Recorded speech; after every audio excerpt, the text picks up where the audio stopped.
Miq Top Channel, mirëdita, mirë se vini në Shqipëria Live. Do të jemi së bashku në 2 orët në vim, ku faktikisht është një e enjte shumë e zhurmshme, ka shumë lajme, shumë zhvillime, për të gjitha do flasim. Fillimisht është duke bërë xhiron e rrjetit i gjithë zyrtarizimi i Donald Trump nga Davos lidhur me antarët e Bordit të Paqes, ku krah presidente së Kosovës, Vjosa Osmani, për hir të së vërtetës, ka zyrtarizuar gjithçka, një listë ku nuk është emri ende i kryeministrit Edi Rama, kam përshtypjen është një lloj procedure juridike që duhet të vijojë me kryeministrin që duhet ta zyrtarizojë këtë nga Kuvendi i Shqipërisë, gjë që po e bën sot dhe po ashtu me një vizitë të parashikuar të shumë komentuar nga persona kudo lidhur me atë të Ramës në Washington. Se sa do ndodh vetëm për ta parë ditët në vim, por ky është zhvillimi më i rëndësishëm i ditës që vjen nga Davos, pavarësisht se në këtë datë 22 janar mendja është në kushtetuese, atje ku pritet të jepet një përgjigje për gjithçka sa i takon zonjës Belinda Balluku. E ndër të tjera, sikur të mos mjaftonin këto, është dhe Ivanka Trump, që vijon të jetë prezente në Shqipëri. Ditën e djeshme ka pasur një takim me kryeministrin Edi Rama, teksa duket se kanë qenë hipoteza dhe lajme të gabuara ato se shoqërohej nga Jared Kushner, sepse ky i fundit ndodhet në Davos me Trump. Për këto do të flasim në vim. Kam në studio Denada Kolën, faleminderit shumë, kënaqësi. Kënaqësia është e imja. Aulon Kalaja, konfirmoje gjithkohën kur thoja unë nuk ishte Kushner, i lexova edhe ti besoj lajmin. Jo, e kam informacion sigur që nuk ka qenë. S'ka qenë pra. Sa e verifikova tani, prandaj më bëri përshtypje mënyra se. Po nuk jam rastësisht unë ti Aulon. Unë tregoj mesazhin po desha, që pyeta dikë dhe më tha nuk ka qenë në Shqipëri Kushner. Pra ja dhe unë kam informacionet e mia se ku ndodhet Kushneri. Zakonisht Anri Bala dakordsohet me mua, kam përshtypjen për këtë dhe Arber Hoxha. Mirëdita të dyve, faleminderit për kohën. Anëri, duke ditur sa i kujdesshëm je, besoj që dhe ti e dije që nuk ishte Kushner, dje apo jo? Për mua pa rëndësi ka. Për mua s'ka rëndësi nga ka qenë Kushneri apo jo, rëndësishme është motivi i vizitës ka qenë për qëllim të caktuar që ka të dihet për çfarë është. Pra, kështu që këto debatet apo bisedat që bën ndoshta në studio apo në kafene për pjesëmarrjen e Kushnerit apo jo. Tani, Rama e takoi Kushnerin kur ishte me Mitsotakisin në një tjetër takim, kështu që seksia në agenda. Jo, gjërat vogla janë këto, po më fokuso pak te ky takimi i Trump me Vjosa Osmanin. Këtë dua të komentojmë, se ishte shumë e rëndësi për të komentuar, po. Ndoshta Trump nuk ka dieni që Republika e Kosovës është republikë parlamentare dhe jo presidenciale, edhe ndoshta ftesa ka qenë për presidenten dhe me sa di unë të paktën deri tani nuk ka një ftesë të konfirmuar të kryeministit Albin Kurti. Besoj se është një zgjedhje ndoshta e zotit Trump për të pas pjesë të Bordit të Paqes, presidenten e Kosovës, pra.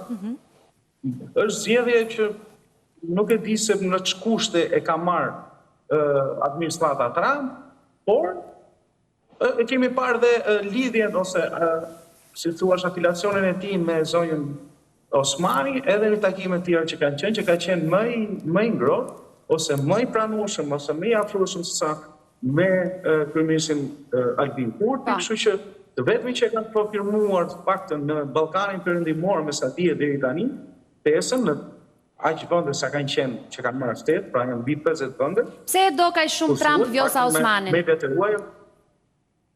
Nuk e di pse ka çështje ndjesie pastaj, ndoshta e ka personale apo nuk e di.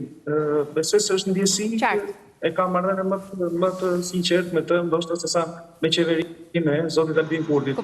Po thoya që në Ballkanin Perëndim Shqipëria është vendi i cili është i ftuar, si thuar zyrtarisht, si Republikë Parlamentare që jemi ne. Do ta quajë Kosovës nëse do ishte ftuar dhe zoti Albin Kurti. Jo se s'vlen zonja Osmani, por tani një arsye ka Denada pse Vjosa dhe jo Kurti? Unë do shikoj fare si personale, domethënë aty është linjë politike e qartë, zonja Vjosa Osmani ka qenë në gjithë atë që ka krijuar Albin Kurti vitet e fundit në tensionimin e marrëdhënieve me Perëndimin, ka qenë shtylla që ka mbajtur raportet edhe momentin e shkputjes në kohën që zoti Kurti ka çuar në pikën më të ulët në raport edhe me Bashkimin Evropian, por sidomos me Shtetet Bashkuara të Amerikës, ka qenë zonja Osmani, e cila ka mbajtur raport raportet, ka ndjekur linjën dhe ka afruar edhe marrëdhëniet e Kosovës që aktualisht sot ka, pikërisht me administratën amerikane dhe ka bërë shumë mirë dhe kjo sot është një moment shumë i rëndësishëm për të treguar se Kosova është mirënjohëse ndaj linjës amerikane që ka patur është sot shtet fal tyre edhe përpjekjes së vazhdueshme për të qenë pranë Kosovës, sepse ne e dim që në zhvillimin që është duke ndodhur aktualisht në botë me këto zhvillime që edhe ti sot përmende, është shumë i rëndësishëm, jetik do thoja për Kosovën, marrëdhënia me Shtetet Bashkuara të Amerikës, sepse rreziku është aty. Tani ti besoj e kupton dhe të gjithë ne kuptojmë që Anër e ka ironi kur thot nuk e di Trumpi që është republikë parlamentare, se ka shumë qartë logjikën se ku po na drejton. Jo, nuk e di sa ironi, sepse edhe ftesa e zotit Rama konsideroi personale, në fakt këtu vetëm personale nuk mund të personale janë në momentin që është atje emri Edi Rama tani, pavarësisht se ai ka sjell kryeministrit të Shqipërisë. Në një shtet zgjedh kryeministër, në një shtet zgjedh president. Këtë do ta shohim sepse sot po kalohet edhe fakti që presidenca i kalon kompetencat kryeministrit apo jo aktualisht në këto momente në parlament. Kështu që ka shumë pikë pyetje për këtë gjë, ende nuk kemi të qartë. Megjithatë, ne mund të diskutojmë tani vetëm çështjen e zonës Vjosa Osmani, patjetër edhe nëse do ishte zoti Rama sot në Davos, unë të mbaja të njëjtin qëndrim, që është një gjë shumë e mirë që ndodh për vendet e vogla si tonat, që të jenë të rreshtuara në aleatët të cilët janë shumë të rëndësishëm për neve. Unë flas seriozisht pastaj.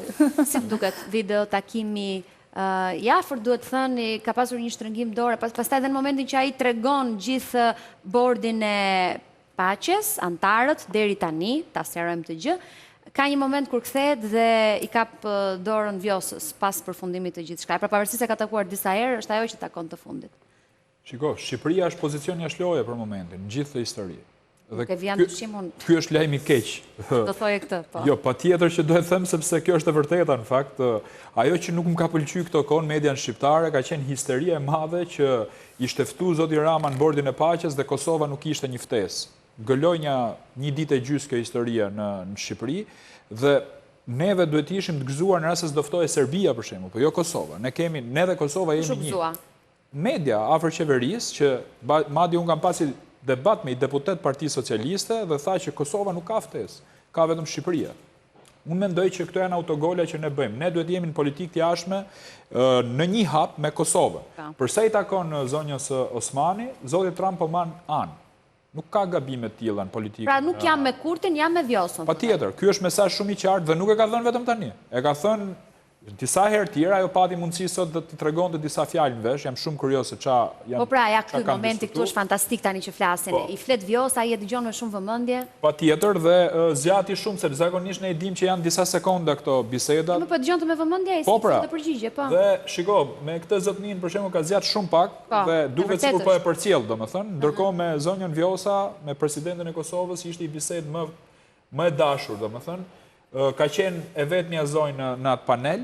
Për mendimin tim ka fituar shumë pikë ditën e sotme. Kosova, se s'po e marrim tani për gjëra personale, se mu nuk më intereson fati Vjosa Osmanit, po ta them me sinqeritet, më intereson çështja e Kosovës, ashtu siç më intereson edhe çështja e Shqipërisë. Ne kemi një kryeministër i cili u mundu që të shiste një lajm sikur në Shqipëri takimi ishte më i rëndësishëm me Ivankën se sa Pjesëmarrja në bordin e paqes. Është pa imagjinueshme kjo, domethënë. Raporte personale të kryeministrit patjetër që po. Kjo tregon dëshpërim. Po pra, problemi është që ne nuk e kemi zgjedhur atë për raporte personale. Ne kemi zgjedhur me qeverisë Shqipërinë. Personale se ajo investim në Shqipëri do bëjë obori Edi Ramës. Dakord, po problemi është që mua nuk më intereson fare investimi, ky lloj investimi përpara kësaj marrëdhënie ndërkombëtare që ishte në një tavolinë shumë të rëndësishme për hir të vërtetës dhe do i ngrente pjacën Shqipërisë në të rreth. Pra ky mendon që takimi me Ivankën për çështje biznesi është më i rëndësishëm. Tani kjo duket qartë se s'ka shkuar. Nuk ka qenë i ftuar. Se po them, s'ka qenë i ftuar thotë. Po tjetër që po. Ai ftesën e publikojmë. Mendoni ju që nuk mos ndoshta duhen kaluar disa procedura që duhet kalojnë kuvende etj me radhë. Shiko, për mendimin tim kjo është totalisht qesharake, domethënë. Ai do mund bënte gjithçka për me qenë ai takim atje. Un kam parë disa video të një darke që është shtruar mbrëm, ku ka pas njerëz nga Shqipëria, ajo darkë, dhe kryeministri nuk ka qenë pra. Pra është person non grata në raport me Trumpin, nuk po them unë që është shpall nga Shtetet Bashkuara të Amerikës. Është një njeri i cili nuk përfaqëson sot politikën amerikane. Dhe për këtë duhet t'ju marr vetëm një shembull. Shkurt, jam të ti pastaj direkt. Po, dakor. Pse nuk jemi ne në linjën e politikës amerikane, tek linja konservatore, kundër trafikut drogës, kartelet e drogës, historira që Trumpi ka thënë? Sepse ne nuk jemi rreshtu të këto shtete. Me ligjin e fundit që kalojnë Parlamentin e Shqipërisë, përsa i përket gjinive, ne treguam anë. Pra, ne nuk jemi me presidentin Trump, ne nuk jemi të konservatorët, të sovranistët, të ata që duan dy gjini, ne nuk jemi të kjo politikë. Zoti Rama është një oportunist që po përdor lobin zionist për me mbjetun politikën shqiptare. Arber, një koment për këtë të lutem, pastaj do flasim pak juridikisht për kushtetuesen. Kam një koment ligjor dhe një qëndrim personal. Së pari, pa tjetër që Republika e Kosovës është një republikë parlamentare, ashtu si që është një republikë parlamentare edhe Republika e Shqipërisë, por ka një koncept të gabuar, sepse në republikat parlamentare, kreu shtetit është presidenti i republikës dhe nuk është kryeministri. Presidenti i republikës, përveç se është kreu i shtetit, është kreu i forcave të armata usura, është dhe kreu i diplomacisë ndërkombëtare dhe përfaqëson shtetin në marrëdhënie me të tretët. Kështu që ndaj zonjës Vjosa Osmani nuk ka asnjë gjë të gabuar që është quar ftesa dhe personale sepse është presidenti i Republikës.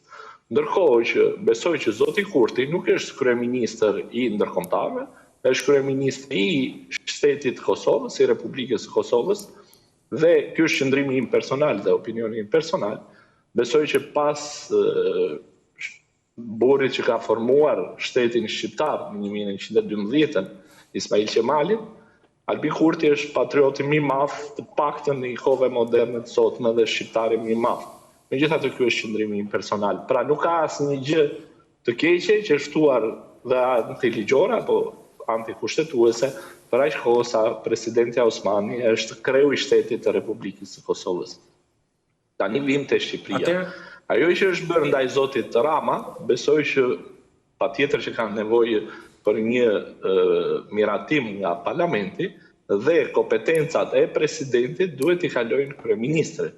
Dhe këtu kalon një situatë bizare se nuk ka arsye në botë që presidenti t'i kalojë nëpërmjet një akti delegues aq më tepër ligjor kryeministrit të Republikës së Shqipërisë dhe kjo edhe një herë pas nënshkrimit të dekretit për dekretimin e zgjedhjeve për në Tiranë e bën presidentin e Republikës zoti Begaj një, le ta themi, marionetën në duart e kryeministrit dhe për të mbajë përgjegjësi personale dhe ta themi këtë përpara se të kalojë kodi i ri penal sepse kjo do ishte fyerje dhe rrezikoja deri në 3 vite burg. Në këto kushte nuk ka asnjë gjë të keqe që është ftuar zonja Osmani, se është presidente e Republikës së Kosovës. Unë besoj tani, dhe ky është opinioni i dytë ligjor, që Shqipëria ka tracuar linjën e Europës, që nëse Europa dhe Bashkimi Evropian udhëhiqet politikisht nga Franca dhe ekonomikisht nga Gjermania, besoj që politikisht Franca e ka bërë zgjedhjen e saj. Kështu që të vrapuarit... Pra ti thua që ne po zgjedhim të jemi pjesë e këtij bordi duke mbështetur Amerikën dhe duke i thënë jo vendimeve që po merren nga BE-ja për të mos marrë pjesë në këtë bord. Bashkimi Evropian. Dhe pothuajse është praktikisht e konfirmuar që edhe Giorgia Meloni është Giorgia Meloni është kryeministre e Italisë, por në politikën e jashtme besoj që do shkojë pas Francës dhe pas Shteteve të Bashkuara të Amerikës. Por ka dhënë argument kushtetutën. Unë besoj që në politikën e jashtme, Shtetet e Bashkuara të Amerikës nuk kanë qenë ndonjëherë më ulët në përfaqësimin nga presidenti. Në Shtetet e Bashkuara të Amerikës nuk është një politikan, është një biznesmen, i cili po e konsideron Shtetet e Bashkuara të Amerikës si një biznes, si një shoqëri aksionere, ndërkohë që supozohet që Shtetet e Bashkuara të Amerikës të paktën prej 200 vjetësh kanë qenë një lider botëror në fushën e politikës së jashtme. Ndërkohë që me të gjitha koncesionet që po i bëhen në Rusisë, në tokën e Ukrainës dhe gjithë të tjerat duke vendosur edhe disa piketa të cilat kanë qenë vija të kuqe për Europën, sigurisht që ka një çedim të politikës së jashtme të paktën në raport me Europën dhe NATO-n.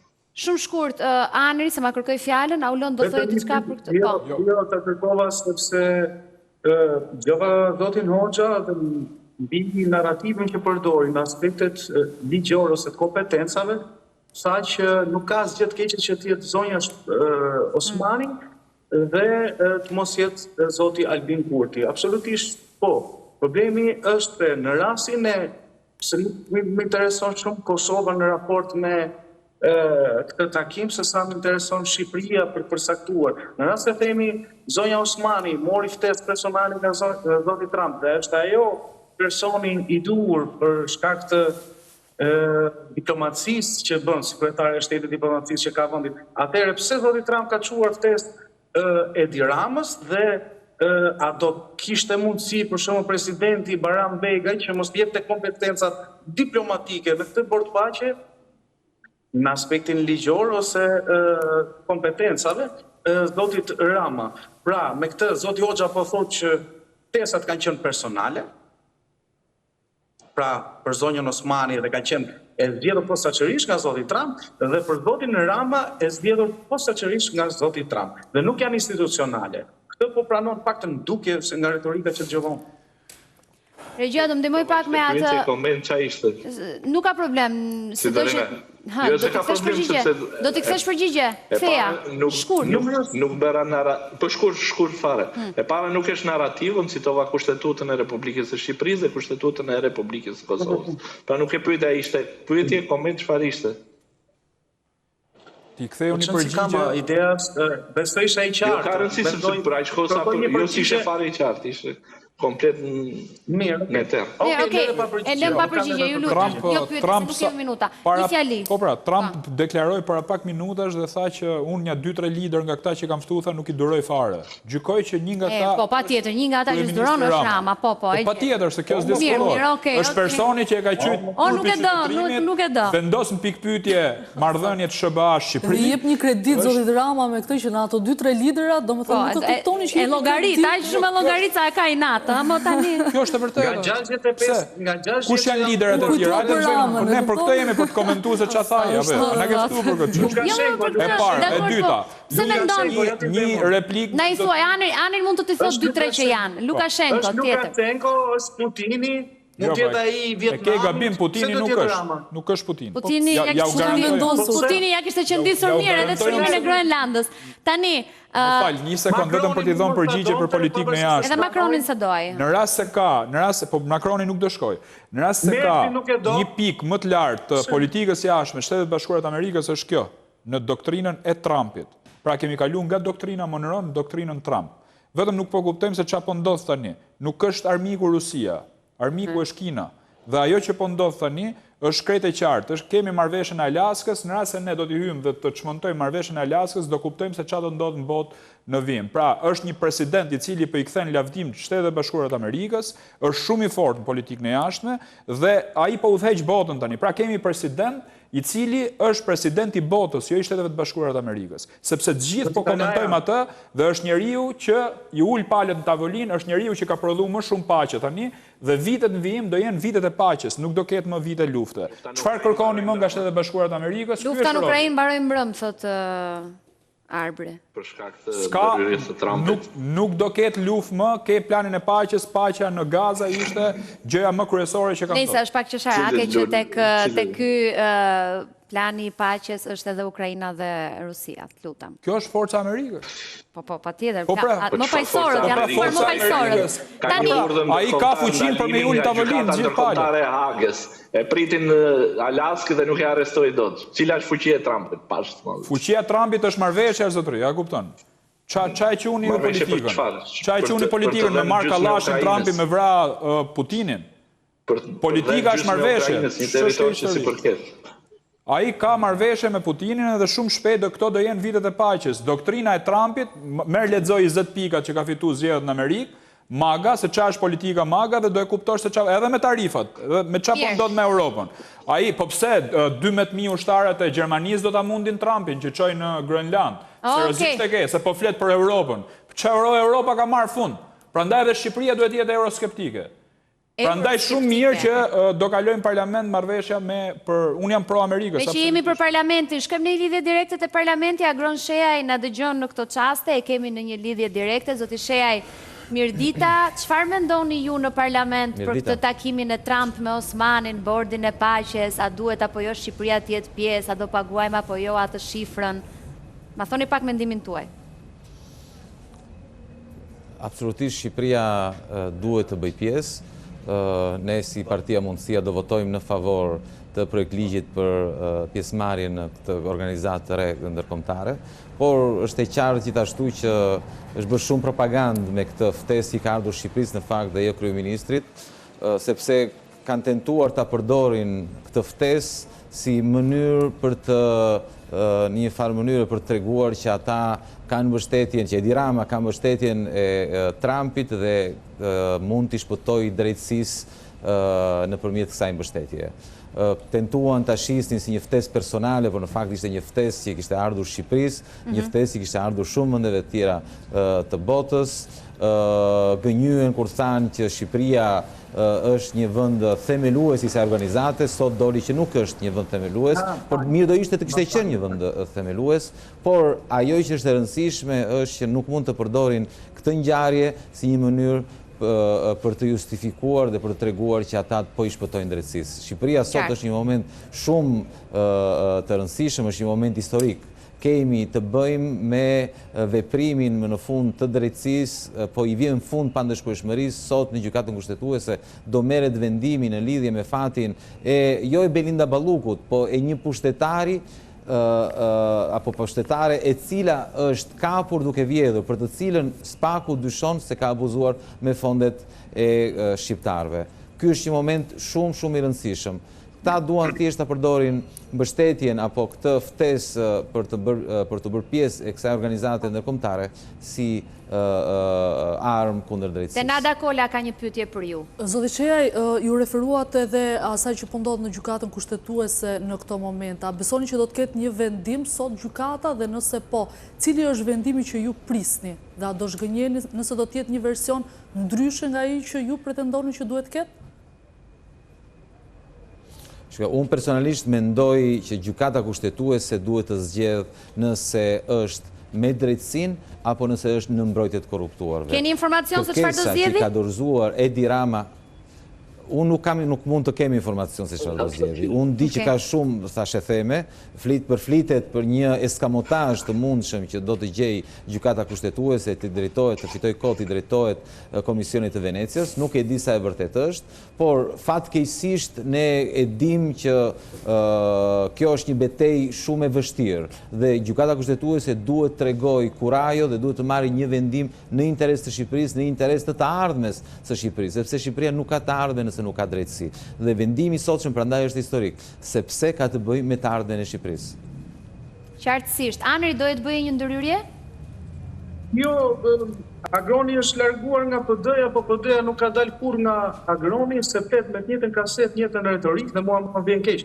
Unë se di pse zoti Shej ka ndërtuar parti kur të gëzon të njëjtën retorik, të njëjtën ide, të njëjtën projekt me Partinë Demokratike. Ndoshta do ishte më i suksesshëm PD, sepse këta duken sikur kanë mbaruar të gjithë njëjtën shkollën e natës dhe na dalin thënë nuk i ka ftesat ky gënjeu, ndërkohë që besoj dhe mendoj logjikisht, pa dalë nga logjika, që Edi Rama nuk ishte se si tjetë as Ramaduro, as narkotrafikant, as mund të ketë një qeveri legjitime përsa kohë takon dhe darkon dhe rrim her pas here me vajzën e presidentit të Amerikës. Unë besoj se minimalisht Trump nuk do e leonte këtë. Tani, unë janë të secili është në drejtën e vetë të merret me mua, të merret me apo me opozitën. Ajo që dua të them është kjo. Nuk ka rëndësi fare se çfarë thot, si e interpretojmë ne ftesën që ka ardhur Shqipërisë për të bërë pjesë e organizatës ndërkombëtare. Rama dhe mbështetësit e Ramës do thonë që është ftesë personale për Edi Ramën, opozita, unë personalisht them që është një ftesë që i ka ardhur Shqipërisë dhe nuk tregon që kjo nuk tregon një mbështetje të veçantë për një mbështetje të veçantë të presidentit Trump në raport me akuzat që i bëjnë kësaj qeverie për korrupsion. secili është në drejtën e vet. Ajo që unë dua të them është kjo.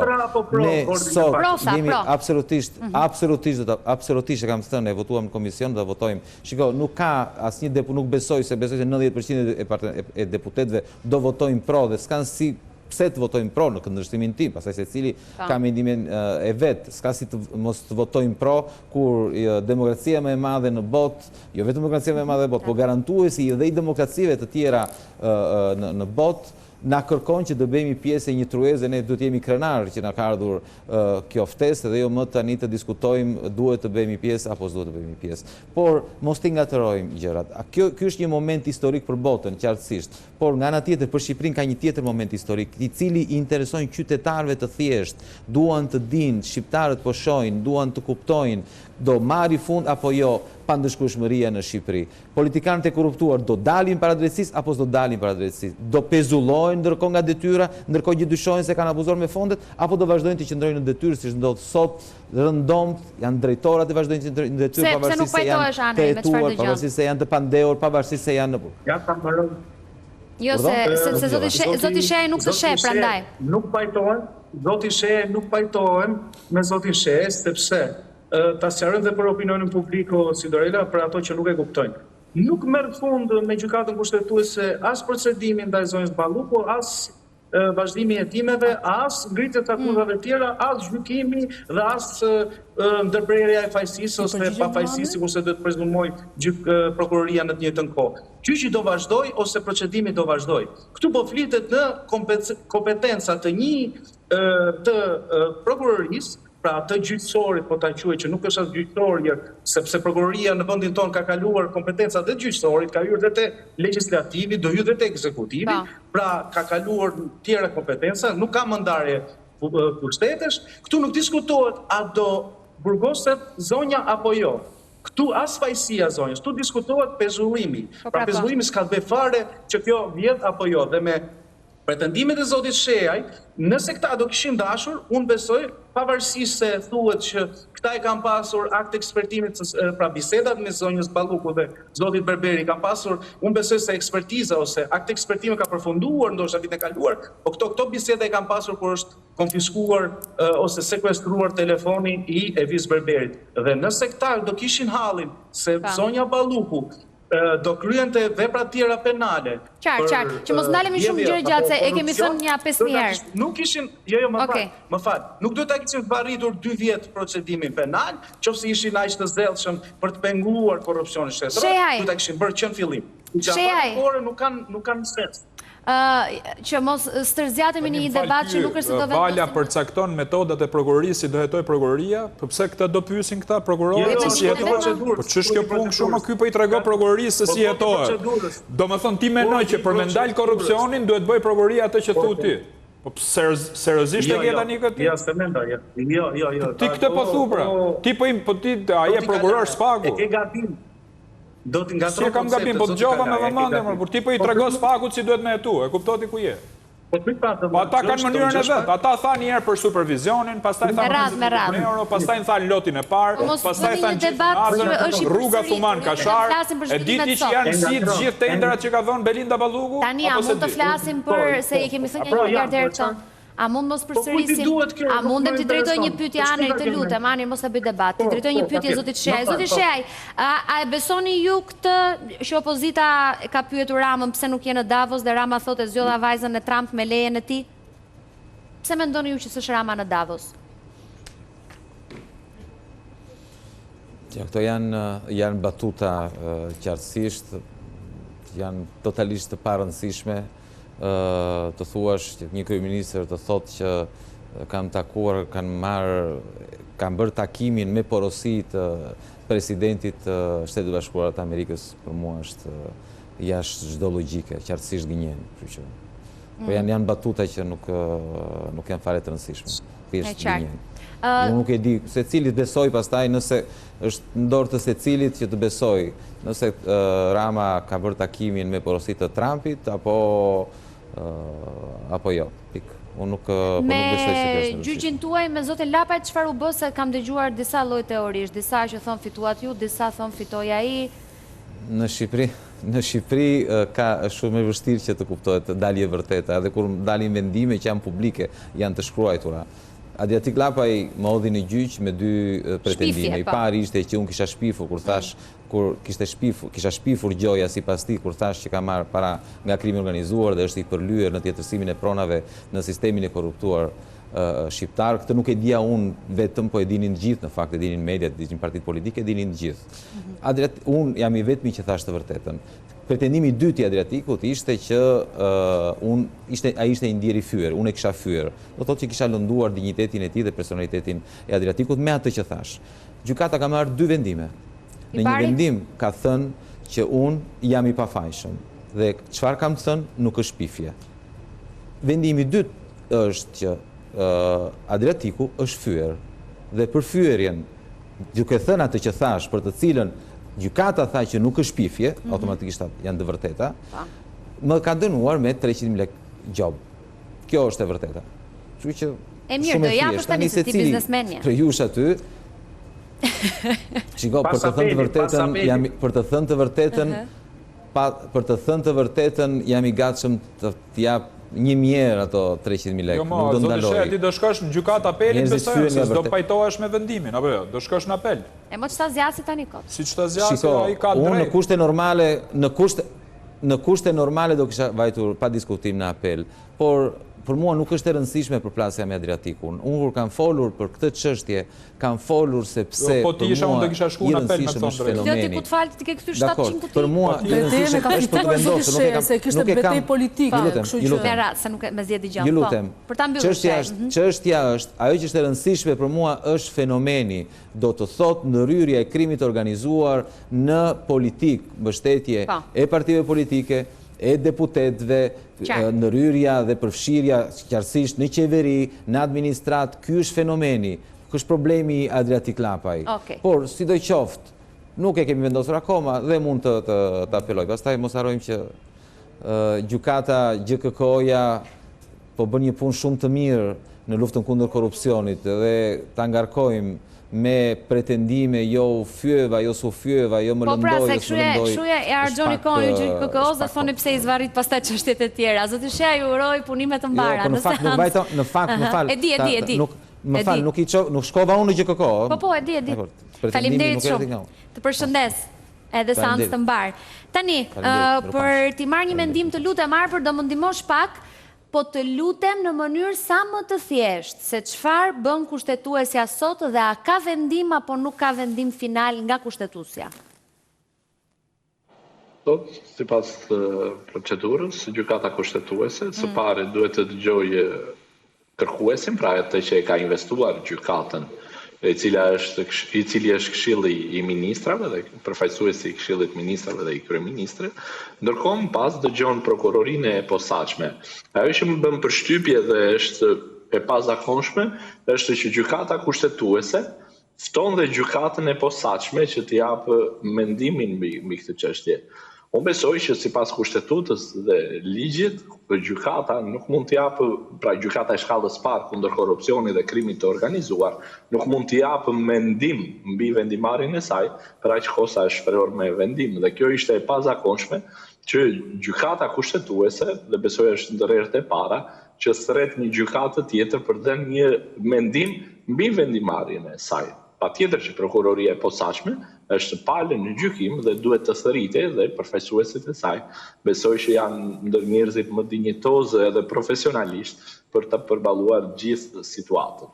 Dhe për t'i dhënë përgjigje pyetjes tuaj, patjetër që do të dëgjohen të gjitha palët e interesuara, më pas do t'i jepet fund shqyrtimi gjyqësor dhe gjykata do të rrihet në dhomën e këshillimit për të marrë një vendimarrje të caktuar. Duke qenë se jemi një histori ala shqiptare dhe pavarësisht në 2026 gjykata kushtetuese, e cila është një organ kolegjal dhe patjetër që duhet të ketë një numër tek për të vendosur mbi çështje të caktuara, pra duhet të jenë 9 gjyqtarë, aktualisht janë vetëm 8 gjyqtarë dhe sigurisht që mund të ketë dhe një balotazh. Pra po flasim në mënyrë hipotetike. Unë besoj që do të ketë një vendimarrje të paktën në orët e vona të ditës së sotme, do të ketë dhe një njoftim publik dhe më pas vendimi i arsyetuar do marrë kohën e caktuar.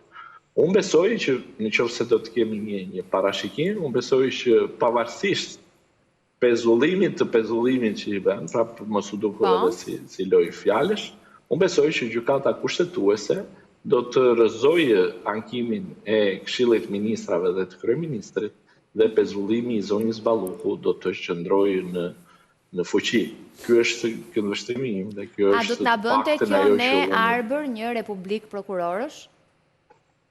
Ja, absolutisht. Unë kam qenë që në kryet të erës, që patjetër, që prokuroria e posaçme, ashtu si dhe çdo prokurori tjetër, nëse ka në kompetencë mendore, mund të pezullojë sipas kodit procedurës penale në 242, çdo person përfshirë dhe kreun e Këshillit të Ministrave.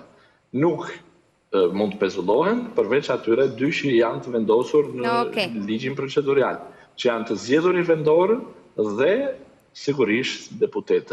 Pra është një lloj mandatimi që i ka bërë drejt për drejt sovrani këtyre dy personave. Gjithë të tjerët që kanë një pushtet të preardhur, sigurisht që mund të pezullohen. Do të shkojmë në këto çaste në një lidhje me Henry Feyzullah, i cili është shef kuzhine dhe dje ka gatuar për Ivanka Trump.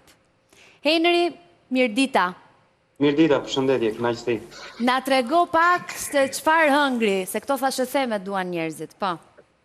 Ideja është që ishte një gatim i thjeshtë, sepse u gatua mbi bazën e metodës kosher, e cila është një metodë e cila kërkon disiplinë kuzhine dhe një diçka strikte, sepse ndalohen disa produkte ushqimore, si disa produkte shtazore dhe disa procese gatimi.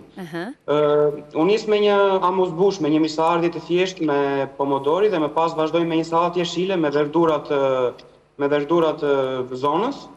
Më pas vazhdoj me një pakeri të thjeshtë, ishte thjesht një pakeri e zgjerë, pa proces kuqe, sepse siç e thash është ndaluar në këtë metodë, e cila u marinua thjesht me një vaj borzdiloku dhe krip, piper, vaj, diçka shumë e thjeshtë, domethënë. Më pas vazhdoj me një fileto peshku, e cila ishte e gatuar në furrë me perime të avullit. Pra siç e shikoni, është diçka shumë e thjeshtë. Kishe emocione që po gatuaje për Ivankën? Me thënë të drejtën ishte pak emocion për faktin se nuk është një darkë si çdo darkë tjetër, është një darkë e rëndësishme, jo vetëm për faktin e njerëzve që ndodheshin dhe po darkonin, por edhe për faktin sepse u gatua me metodën për të cilën folëm dhe ishte një metodë jo pak e thjeshtë që kërkon disiplinë të fuqishme kuzhine. E kuptoj. U lidhe me ndonjërin përpara që të shpjegonte se si do duhet të gatuaje për të? Kishte dikë nga stafi apo? Po, erdi dikush nga stafi dhe më njoftoi se do gatuaj në këtë lloj mënyre. Okej. Dhe më pas improvizuam, por improvizuam në mënyrë spektakolare, doja të thoja. Ngeli e kënaqur? Unë faktikisht kam ngelur i kënaqur, por nuk pata mundësinë. Ajo nuk e di, nuk pata mundësinë që të komunikoj. Si u tha njëri fare për shembull që ishte mirë, ishte okay, e kështu gjërash? Po, gjithçka shkoi okay. Në momentin që në kuzhinë nuk vinë të njoftojnë për problematika, besoj se gjithçka ka shkuar në rregull. Shpresoj të kenë ngelur të kënaqur. Ishte bashkë me Ramën, ë? Po, ishte edhe prezent dhe kryeministri i vendit tonë Edi Rama. Çfarë vere pin, të keqen se këtë kameraka uloni që kam në studio? Unë flas për pjesën e kuzhinës, për pjesën e shërbimit nuk e di. Jo, s'ke faj, do pyesja dikë tjetër për verën, po se kam në studio. Megjithatë, përpara se të të falenderoj, Henry, të lutem, do më tregosh një 2-3 detaje sa veta morën pjesë të darka, sa e madhe ishte, sa orë ndenjën atje. Po, besoj se ka ndenjur rreth 1 orë e gjysmë, ku pjesë të darkës ishin dhe fjalimet, me sa mora vesh. Besoj se do të ishin rreth 40-50 arkitekt dhe tavolina me kryeministrin dhe Ivanka Trumpin. Kur të thanë ty që do vi Ivanka Trump për darkë? Më njoftuan në mesditë, doja të thoja, në paradite, rreth orës 12:01, diçka e tillë. Si ç'a mendove? Gjëja e parë që mendove? U përballa me një emocion të rrallë, doja të thoja, dhe vazhdoi gjatë gjithë ditës, por besoj se gjithçka shkoi në rregull dhe unë personalisht jam shumë i kënaqur që isha pjesë e një darke të tillë. Sa veta ishit staf që gatuat? Ishin diku te 10 persona. që u kujdesëm për një darkë sa më speciale, pasi u shpjegova që është një metodë e gatimit e cila kërkon precizion. Do një gjë tradicionale nuk është se provoj? Tradicionale, normal që filetoja e peshkut që u servir në fund ishte pjesë e bredetit ton shqiptar, dhe gjithashtu edhe perimet edhe salata dhe gjitha janë pjesë e zonës tonë, domethënë nuk janë gjërat që importohen. Ti vetë nuk e takove, pra ishin të tjerë që shërbenin, ti vetëm gatuaje? Personalisht jo. Okej, qartë, e kuptoj. Mirë, ka ndonjëri pyetje për Henrin? Jo, e morëm vesh edhe me nun, gjitha doja marrim vesh Ivankës, se nuk është se na vjen shpesh. Henri, faleminderit shumë për bisedën, edhe sqarimin, po edhe për ne, që të kishim pjesë të programit. Kam kënaqësinë të kem në një telefonat, do ta marrësh vesh pse, Papa Janin, i cili do të na tregoj një detaj shumë të bukur që ka lidhje po me Ivanka Trump. Papa Jani, faleminderit shumë për kohën sot, mirëdita. Përshëndetje. Tani kam nevojë që ti të më ndihmosh pak me një thashë them që kam dëgjuar që flitet shumë, që zonja Ivanka Trump ka ndezur 2 qirinj në manastirin e Zvërnecit. Më trego pak, është e vërtet?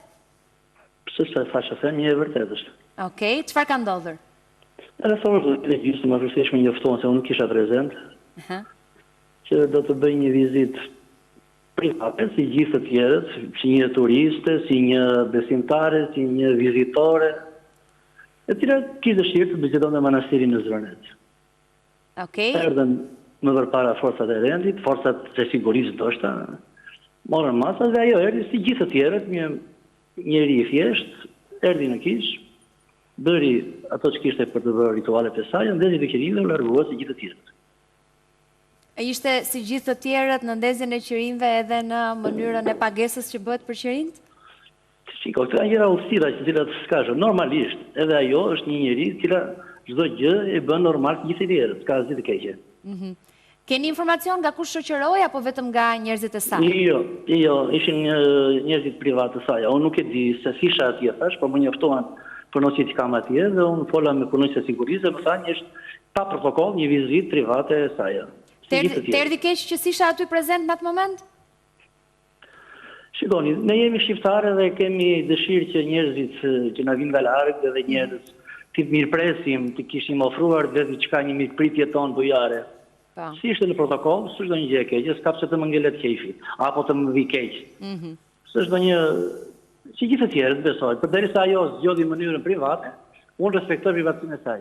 E kuptoj. Papa Jani, të falenderoj shumë. Gjithë të mira, mirë dhe juve, faleminderit, miropash. Mikel Marsi është ai që e ka ndjekur hap pas hapi. Mikel, pse vetëm 2 qirinj, vetëm për vete dhe Jared Kushner, apo? Tanis ajo që la Papa Jani, në fakt u ndodhem në manastirin e Zvërnecit dhe pas mesh edhe kisha e Shënmërisë, një kishe cila daton në shekullin e 13, ku rreth orës 10:30 kanë mbritur këtu, siç e tha dhe Papa Jani, kanë mbritur rreth 60 arkitektët së bashku me Ivanka Trump. Dhe duke dalë te ajo pjesa që tha aty ka ndezur 2 qirin, ajo ka ditur vetë atë çfarë ka bërë, por duke treguar edhe momentin dhe zonën në të cilën Ivanka Trump pasi u shkëput në turma e cila ka qenë në ambientet e manastirit. Ivanka Trump është drejtuar pikërisht e kishe e Shënmërisë. Mund ta tregojmë si Dorela? Po, patjetër. Pas me duken edhe qytetarë të cilët kryen atë ritin e përditshëm duke ndezur dhe qirin dhe pikërisht pasi ka ardhur te kisha e Shënmërisë, ku ndodhemi aktualisht, ka marrë duke paguar dhe ato monedat në cent, duke dhe ka marrë 2 qirinj pikërisht në zonën e Arkës. Dhe më pas është drejtuar pikërisht e vendi ku ndizen qirin për është rituali për hershëm për të krishterët dhe në fakt pikërisht ka ndezur 2 qirin në këtë zonë.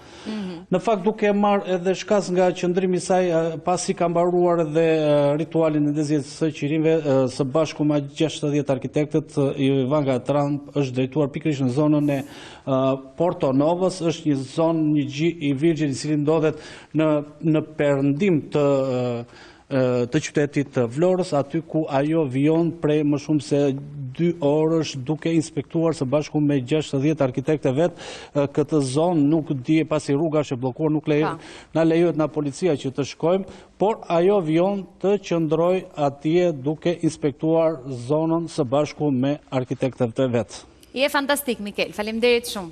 Ndoqja me shumë kurresht edhe vëmendje të gjitha të çfarë po na shpjegoje që ishte interesante. Pse dy qërinj Aulon? Me të thonë drejtën, këto janë komente për gazetarinë roz, unë nuk e gjej shumë vetëm. Se gjenë, sinqerisht. Po të bukura janë. Është shumë bukura, patjetër. Interesante, manastiri i Zvërnecit është fantastik. Është fantastik edhe ajo. Patjetër që po. Është shumë interesant. E kam shumë për zemër, po edhe ajo ishte manit me sa informacion kam marrë nga një bashkëpunëtor që e ka shoqëruar, domethënë më tha që ishte manit nga manastiri i Zvërnecit. Shqipëria është e bukur, është perlë. Ja, për këto gjëra na thuaj, sen roz këto, më këto janë fantastike. Kuptimi nezi dy qeria, e nezi për burrin apo për fëmijën. Dhe nga ajo që po më shpjegoni kishte bërë foto, që mos nuk është çudit të shohim shumë shpejt në rrjetet sociale se e ka zakon, kishte bërë foto në manastir. Interesante. Edhe si ka mundësi vajza e presidentit Amerikës pa protokoll? Me thënë është njoftuar në orën 1:30 kuzhinjeri apo? Ka patur dhe rastet të tjera që Ivanka Trump ka qenë në Shqipëri dhe ne se kemi marrë vesh fare. Kësaj radhe duhet që mediat ishte ndjeni dhe prandaj u bë publike. Një lloj propoziteti thua. Mendoj për çështje politike të brendshme, po për zonjën Trump ka qenë hera e disat, 3, ndoshta e 4 që vjen në Shqipëri, po bën një investim, kështu që është normale që të interesojë ta vizitoj. Të bëjmë pyetje të fundit edhe për zonjën Ballukut të dyve në studio, po për ta mbyllur me Anerin edhe me Arbër. Po jap vetëm një argument. Unë kam qenë në Fushkruj kur erdhi presidenti George Bush në 2007 dhe janë lajmëruar bizneset që do vizitonte 2 javë përpara. Të gjithë taracat kanë pas snajpera, ka qenë një organizim, domethënë. Dhe prapë ja vodhën orën. Ora nuk ju vëd. Ishte i lajm i rrem, domethënë nga media shqiptare, shumë i turpshëm për një sepse e përgënjeshtroi dhe shtëpia Bardh. Ishte siguri shumë të madhe. Ishte siguri shumë të madhe dhe çdo rrugicë u sistemu veni, u vizuan. Edhe presidenti nëse vjen sot është normale. Është një investitore. Ne jemi kurioz për shkak se u vendos se ku do pije dhe kafen etj etj pra ishte. Të gjitha janë me protokoll qartë. Po, për t'i dhënë. Po në këtë rast është vjen se sipërmarrëse, kështu që prish pra prandaj ta thash. E ka patur edhe vizita të tjera edhe sipërmarrëse. Ani si tu duken këto detajet? Para se të falenderoj. Bankës apo të bëj për kushtetuesit? Kë ke qefti më shumë? Kë do ti unë? Ivanka më patjetër që Ivanka. Me kushtetuesen merret Arbëri për atë punë. Po. Mu duki vizit normale, një vizit miqësore tregon flet shumë për raportin. Takimi me arkitektët, se këtë duhet pyes, takimi me arkitektët në mbrëmje bëhet për projektin apo jo, projektin tek Sazani? Absolutisht, që ka të bëjë me projektin e ndoshta jo të Sazanit ende, po të Zvërnecit, po flitet për të gjitha. Ideja është se këta duhet konkludojnë kryesisht me financat, kjo është gjithë thelbi, nuk mungon dëshira apo raporti midis familjes presidentit dhe Shqipërisë. Pra, kur të mbyllen financat, besoj se projektet do të marrin jetë. Ka një hap më të mirë për Zvërnecin, kurse momentalisht për Sazanin po diskutohet për financat, sepse edhe financat janë në vlerë shumë të madhe. Qartë. Faleminderit Aneri, përshëndes. Merci. Arbër, përpara se ta mbyllim edhe bashk, sot kushtetuesja i jep të drejtë apo jo? Qeverisë. Unë besoj që me gjitha gjasat, të paktën për çmëritë e mia, janë që gjykata kushtetuese të rrëzojë kërkesën hakimore të Këshillit të Ministrave dhe të Kryeministrit dhe të lërë fuqi pezullimin e vendosur nga gjykata e posaçme dhe lënë fuqi nga gjykata e apelit. Pavarësisht saj, tani jemi me një çështje pa objekt, sepse prokuroria e posaçme ka kërkuar jo vetëm pezullimin dhe atë që ka vendosur gjykata e shkallës parë dhe ka lënë fuqi gjykata e apelit, po ka shkuar më tej duke kërkuar dhënien e autorizimit për caktimin e masë sigurimit arrest me burg ose arrest shtëpie, si dhe kontrollin personal dhe kontrollin të banesës. Pra praktikisht ky procesi sotëm gjyqësor, sigurisht që në thelb është me objekt, por ky procesi sot ndoshta ndihmon për precedentët në të ardhmen, kam përshtypjen më shumë se sa veç për çështjen e Ballukut apo jo. Sot vihet një precedent i ri nëse e ka kompetencën apo jo GKK-ja të pezullojë dikë nga detyra. Kjo është ideja. Unë besoj që nuk vendos asnjë precedent, për aq kohë sa vendimi i gjykatës kushtetuese do të jetë në favor të prokurorisë së posaçme. Dhe shumë mirë që kryeministri e ka çuar aty për t'i vendosur një vulë më të madhe, siç është e gjykatës kushtetuese.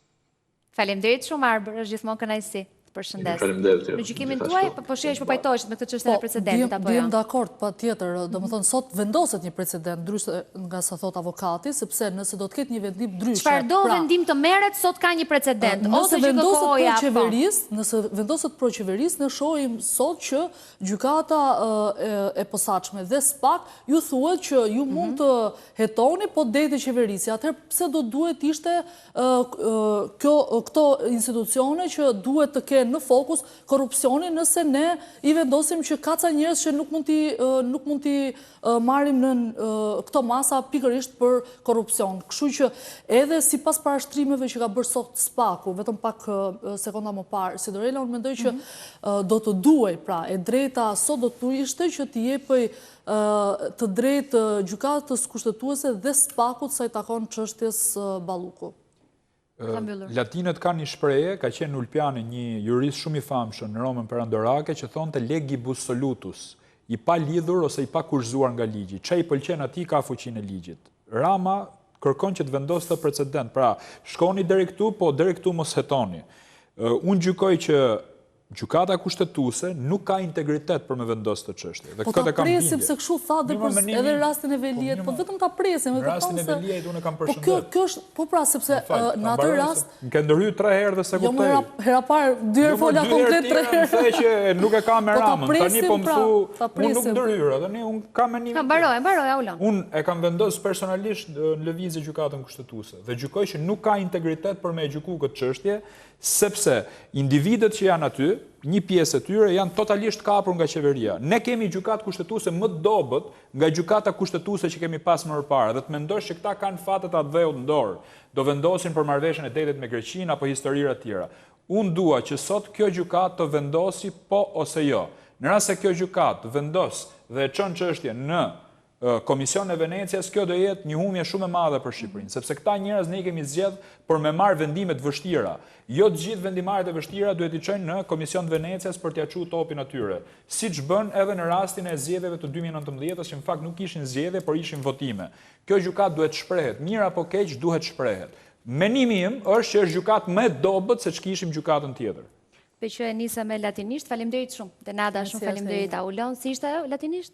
Legibus solutus. Okej, reklama në latinishtën e vjetër i thonë prae conium, publicitet.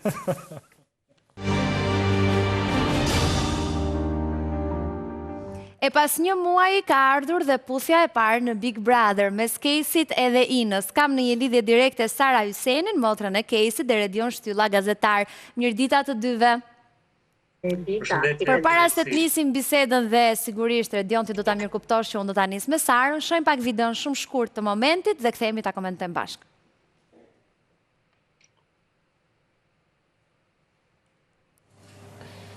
Të thash, okay. Okej, po të fal.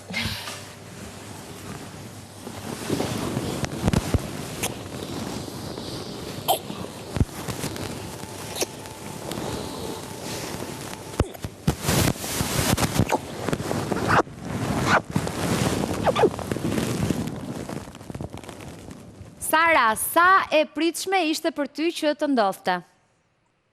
Të do drejtë e piste fare. Për me të kërë parë sot në mëngjes që u zgjova dhe ma këshëm dërguar njerëzit në për inboxet e mia, tha, qa kam ndodhur? Pse kam kaj shumë mesazhe? Pse kam gjitha mesazhe, gjitha ta, gjitha ndi. Edhe, të prizova, por që tani nëse kam ndjerë për të bërë, është okej. E di pse ta bëj këtë pyetje? Duhet pak dashuri. Patjetër që po dua të të pyes ty personalisht si e mendon, domethënë, çfarë ka ndryshuar në arkun kohor të kaq pak ditëve që nga një surprizë që bën për Stelinën të gjej veten më shumë tek Ina? Po mendoj që Ina në krahasim me Stelinën, Kejsi mendoj që Ina e ka mbështetur goxha shumë. Domethënë Ina i ka qëndruar pranë, është munduar që këto ditë ne kemi parë që Kejsi nuk është më vetëm ai Kejsi agresiv siç e specifikojnë njerëzit. Me thënë Kejsi është munduar të shfaqë edhe një anë më të butë me Inën, gjë që me Stelinën nuk e ka treguar dot, se Stelina përveç faktit që nuk ja ka lënë hapësirën, po mendoj që edhe e ka shtyr sa më larg të gjën. Dhe me shohim një case që për këdhel, shohim një case që qesh, shohim një case që është më i dashur, do të thënë disa virtyte që ai vërtet i ka në jetën e tij të përditshme që aty nuk kishte ardhur ndoshta akoma koha që i tregonte. Ti je pro Inës apo Stelinës? Cila e përshtatet më shumë me vllajën tënd? Ai sa e njeh ti case-in edhe di që ai ka, po themi, afrimitet, bisedë etj me radhë. Shiko, unë jam pro kujdo që Casey do doj, që kujdo doj që do zemra Casey. Kur çdo qoftë ajo, unë jam askushi që të vendos se këtë do doj Casey në jetën e vet. Unë jam mbështetja e tij më e madhe për çdo që ai të sjellë. Nëse ai ndihet mirë dhe nëse ai ndihet i qetë dhe nuk ka problematika me vajzën që ai do zgjedhë të ketë në krah, kur çdo që të jetë e dashura vllai im apo nuk i dihet jetës, unë jam shumë mbështetje ndaj vllait tim. Nuk kam asnjë lloj problemi nga këto gjëra fare. Mami, çfarë tha? Me të drejtën nuk e kam treguar akoma, se ne jemi punë që ditën dhe nuk kemi mundësi të flasim në telefon s'kemi pasur dhe nuk e dia e ka parë. Por që do ta diskutoj. Dyshoj mos ta ketë parë. Redion, si të duk ty? E prisje që pusja parë do vinte nga kjo dyshe? Po pa diskutim se vetëm kjo i ka mbetur në kuadër të lojës dhe është e kuptueshme dhe është e dukshme që është vetëm për lojë, nuk ka asnjë lloj ndjesie të pastër, edhe pse po t'i lexosh rrjetet sociale janë shumë të forta në komentet që bëjnë, por që të arrish në këtë lloj niveli që ta mbash lojën tënde vetëm atë që e ke dhënë një herë në një emision si përputhen dhe të vish në Big Brother edhe të japësh po të njëjtën gjë, për mua nuk tregon që je lojtar i zgjuar, por thjesht që po përdor një femër dhe kjo në rastin konkret Ina që i bindet çdo gjë që Casey do, se ai e ka treguar që kur një vajzë nuk i shkon për shtat, ai e kërcënon, ofendon, siç është ajo që ofendoi me libër shtëpie Stelinën, e ndërkohë që Ina po ja jep gjithë mundësinë për të qenë ai një lloj pashaj në sytë e tij, se ka pak atë elementin e narcisistit shumë të theksuar. Më falë, jeni psikolog? Ta bëj një pyetje? Jo. Jam gazetar i nderuar. Jo, mund të jeni gazetar, por jo nuk jeni psikolog, që të dilni dhe të thoni që Casey është një narcisist. Unë kam shpjeguar herë tjetër që narcisizmin e vendos vetëm një psikolog, nuk e mund ta vendosë as një gazetar dhe as dikush që nuk e ka specifikin profesional të vendosë se çfarë diagnostikimi i jepni Casey-t. Për këtë gjë, pjesa tjetër do të thotë çfarë fitoni juve. Por ja një diagnostik specifik që një profesion i caktuar nuk besoj që mund ta thënë. Më falë, prezenca juaj në çdo emision nuk e bën, le të themi, pozitive qasin ndaj Casey-t, se e kemi parë dhe nuk na e mbulon dot ti me argumentet e tua apo me mbrojtjen e lojtare ajo, dëgjoj, ajo nuk është lojtare. Para punës mirë, për të kuptojmë një gjë të përcaktuar dhe me që të gjithë jemi gazetarë, të gjithë keni rolin e një opinionisti, mendoni se çdo që keni përballë, mendoni se mund ta ulni me opinionet tuaja, po e keni shumë gabim. E para punës unë jam motra e Casey, por nuk jam lojtare brenda asaj shtëpie. Që të kuptosh vetëm një gjë të vogël. Absolutisht në çdo televizion që unë do dal, do mbroj vllajën tim. Nëse vllai juaj ose ju motra juaj do ishte në një Big Brother, nuk do besoj që askush nga ju do dilte me flamur red flag dhe do thoshte shiko se vllai ka bërë këtë. Askush do ta bënte këtë gjë.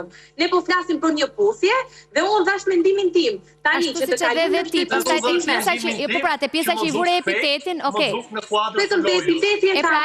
Ajo e ka vetëm tek pjesa që the narcisist, Dion, për këtë e ka. Unë ndërhyva fare te pjesa tjetër, po vetëm epiteti narcisizëm mos ja vendosni.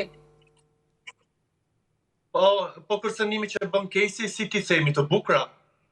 Çfarë kërcënoj? Çfarë epiteti do të vë? Çfarë kërcënoj? Të njëjtën vajzë që e puthi që i tha jashtë të pres me grushta. As ishte Casey që ka thënë të fjalë. Atëherë, nëse ju çdo fjalë të Casey doni të çoni në konnotacionin që Casey është njëri agresiv dhe Casey është një njeri që bën vetëm të këqija, ky është mendimi juaj dhe unë nuk kam arsye fare pse ta vazhdoj dhe të kundërshtoj, sepse unë e di kush është vllai im. Në një marrëdhënie që ata janë shok, tani që ata kujtorin.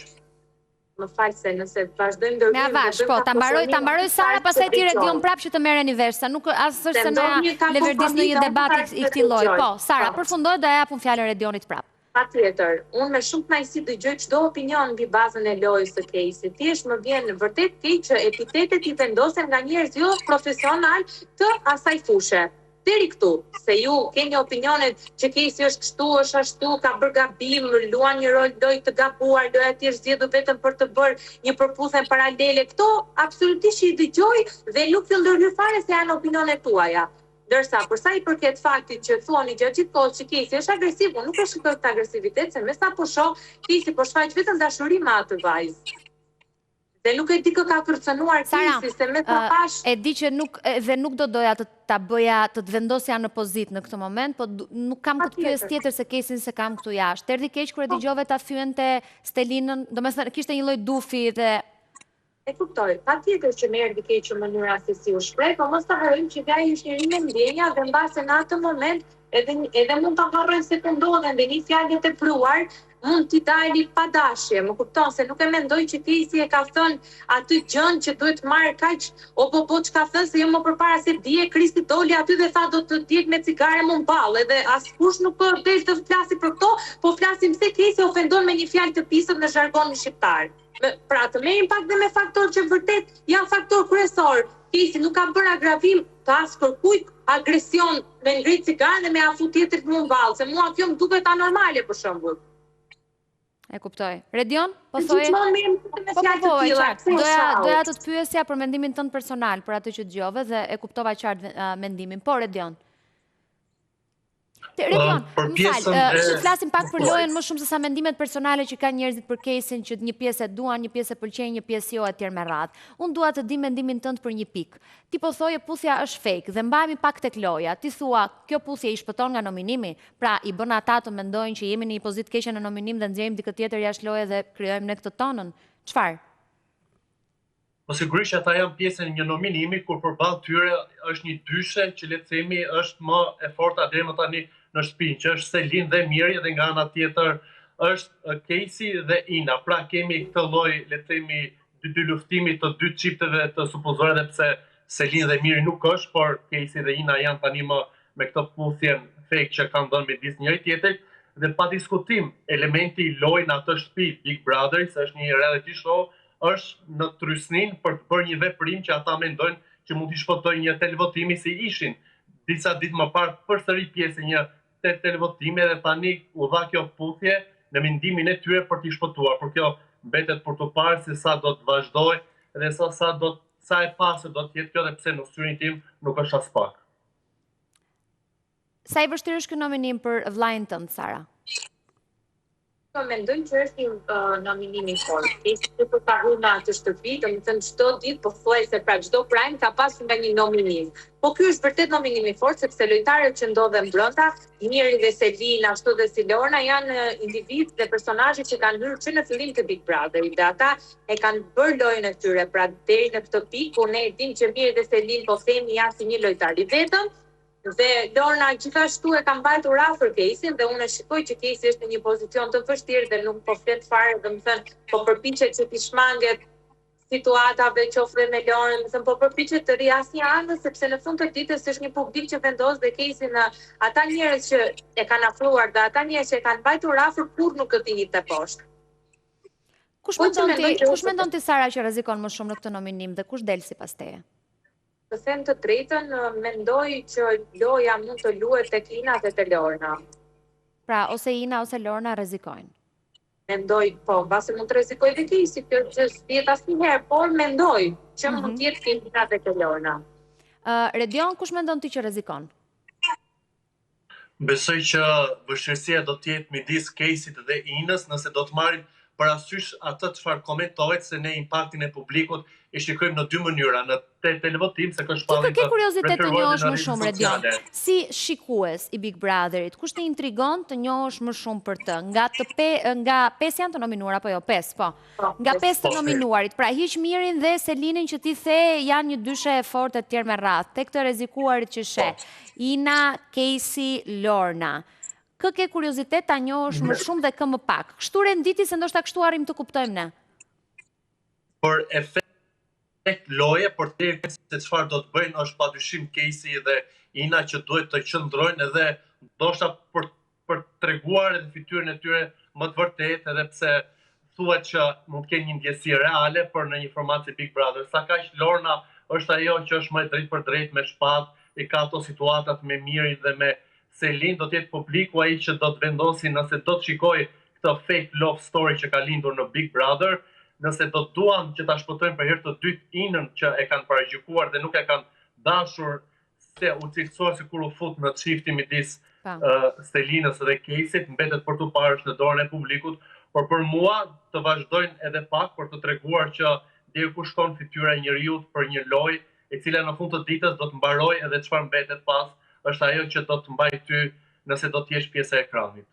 Ka një reagim në TikTok të Yul Dedës për këtë puthje në Ina Casey. E dëgjojmë pak? Më në fund, erdhi dhe puthja e parë në Big Brother VIP 5, puthja shumë pritur, të cilën edhe publiku po e priste pa fund, e kam parë në rrjetet sociale, kishin shpërthy viraliteti, hajde, bravo, puthen e kështu me radhë. Nëse, unë e shoh krejt në të kundërt. E shoh që në këtë rast, puthja është zhvlerësuar jashtëzakonisht shumë. Për mendimin tim, puthja është institucion. Puthja është një veprim i shenjtë, i cili rrjedh nga dashuria, rrjedh nga afeksioni, rrjedh nga dashuria prindërore, e kështu me radhë. Puthja në vetvete nuk i jepet gjithkujt në çdo moment dhe gjithkund. Sepse robi kur të puth, të vlerëson.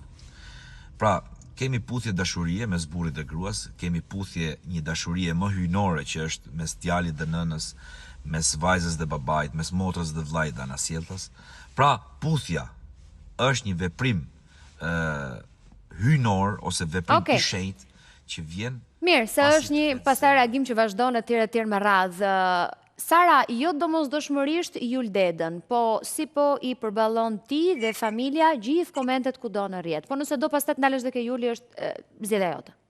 Patjetër, dëgjoj Sara, secili ka nga një koment për të dhënë dhe ne jetojmë një botë shumë të lirë, një botë demokratike ku gjithsecili do japi opinionin e vet nëse i pëlqen dikush apo nëse nuk i pëlqen dikush.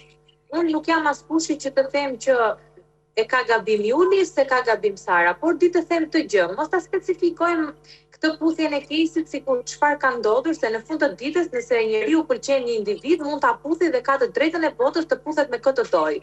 Këto kanalizimet, jo puthja hynore, jo familja, jo vajza, jo djali, nuk më duken absolutisht me vend në këtë moment, se nuk po puthet as një motër me vlla, as një babë me fëmijë aty, po puthen dy individ që janë në moshën më të bukur të jetës, ku janë 27 njëri dhe 25 tjetër, mos gaboj se nuk e di fiks moshën e Inës, që kanë të drejtë, kanë ndjesitë e tyre, janë hormonalisht shumë të ndezur se janë shumë të rinj, kështu që nuk besoj që një puthje mund t'i bëj kaq dëm të madh askujt. Përveç se vetes së tyre, besoj që askënd nuk prek tjetër ajo puthje.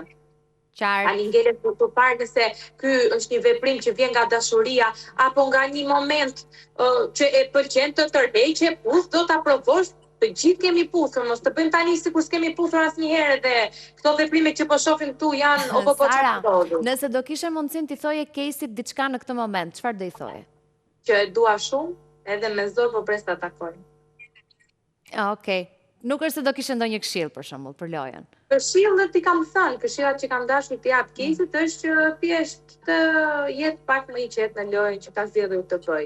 Por me sa po shoh aty askush nuk është i qetë, kështu që dhe Casey të vazhdoj lojën e tij ashtu siç fije mendon që është më mirë për ta bërë. Pastaj se si do vendoset është një publik shumë i gjerë që e gjykon, votat e publikut janë aty për të treguar nëse Casey e ka vendin për të ndënjur në atë shtëpi ose jo. Unë, si do qofte mbështes çdo lloj gjëje që bën vllai im, absolutisht që kur është gabim do të diskutojmë që ka qenë gabim, por nuk mendoj që jo çdo gjë dhe çdo veprim i Caseyt duhet të marrim një lupë gjigande dhe të shikojmë vetëm çfarë bën Casey. Ndërkohë që Casey është një 27 vjeçar, kur aty ka njerëz nga 46 vjeç që ças po kpusin nga goja, ças po veprojnë, askush merret me këto. Merremi me një moshë 27 vjeçë që vetëm ky është, aty s'ka asnjë banor tjetër përveç se Casey. Mirë, Redion, për ta mbyllur, a mendon që është egzageruar pak me komentet që bëhen, apo janë krejt normale kur bëhet fjalë për Big Brother dhe kanë ndodhur çdo sezon? Në gjykimin tënd? Janë krejt normale, ne e dimë influencën dhe shikueshmërinë që ka Big Brother, por në mënyrë specifike për personazhe si Casey, Inas, Stelina që vijnë nga një format, sigurisht që komentet janë më të shumta se publiku nuk e beson që ndjenjat e tyre mund të linden në një emision edhe që të ketë ajo dating, love story, Prandaj dhe gjuajtjet janë më të shumta, por kjo nuk duhet hedhur poshtë edhe veprimet që ato bëjnë 24/7 në ato shtëpi, qoftë një veprim i mirë, qoftë një veprim i gabuar, qoftë një sharje, qoftë një prekje, do të komentohet gjërësisht në rrjet, kjo do të thotë impakti i madh dhe publiku pastaj vendos me votë këtë do të mbaj a pëlqen një të ri si Casey që për mua ka shumë gabime dhe e ka këtë arrogancë dhe pse motra sigurisht do ta mbroj se është motra në fund të ditës, por tek qasja e këtyre individëve e personazheve të rinj që po dalin në ekran, çfarë po sjellin, pra çfarë po bëjnë, po shkëmbejnë një puthje thjesht për një lojë, kjo do të thotë që e zhvlerësojnë edhe veten e tyre. Prandaj unë i qëndroj mendimin se çfarë do të mendosh apo do të kesh për nesër. Jam afatgjat në proceset e mia kur është puna për Big Brother. Faleminderit shumë, Redion. Sara, kënaqësi, shumë faleminderit për kohën. Një përshëndes të dyve. Publicitet.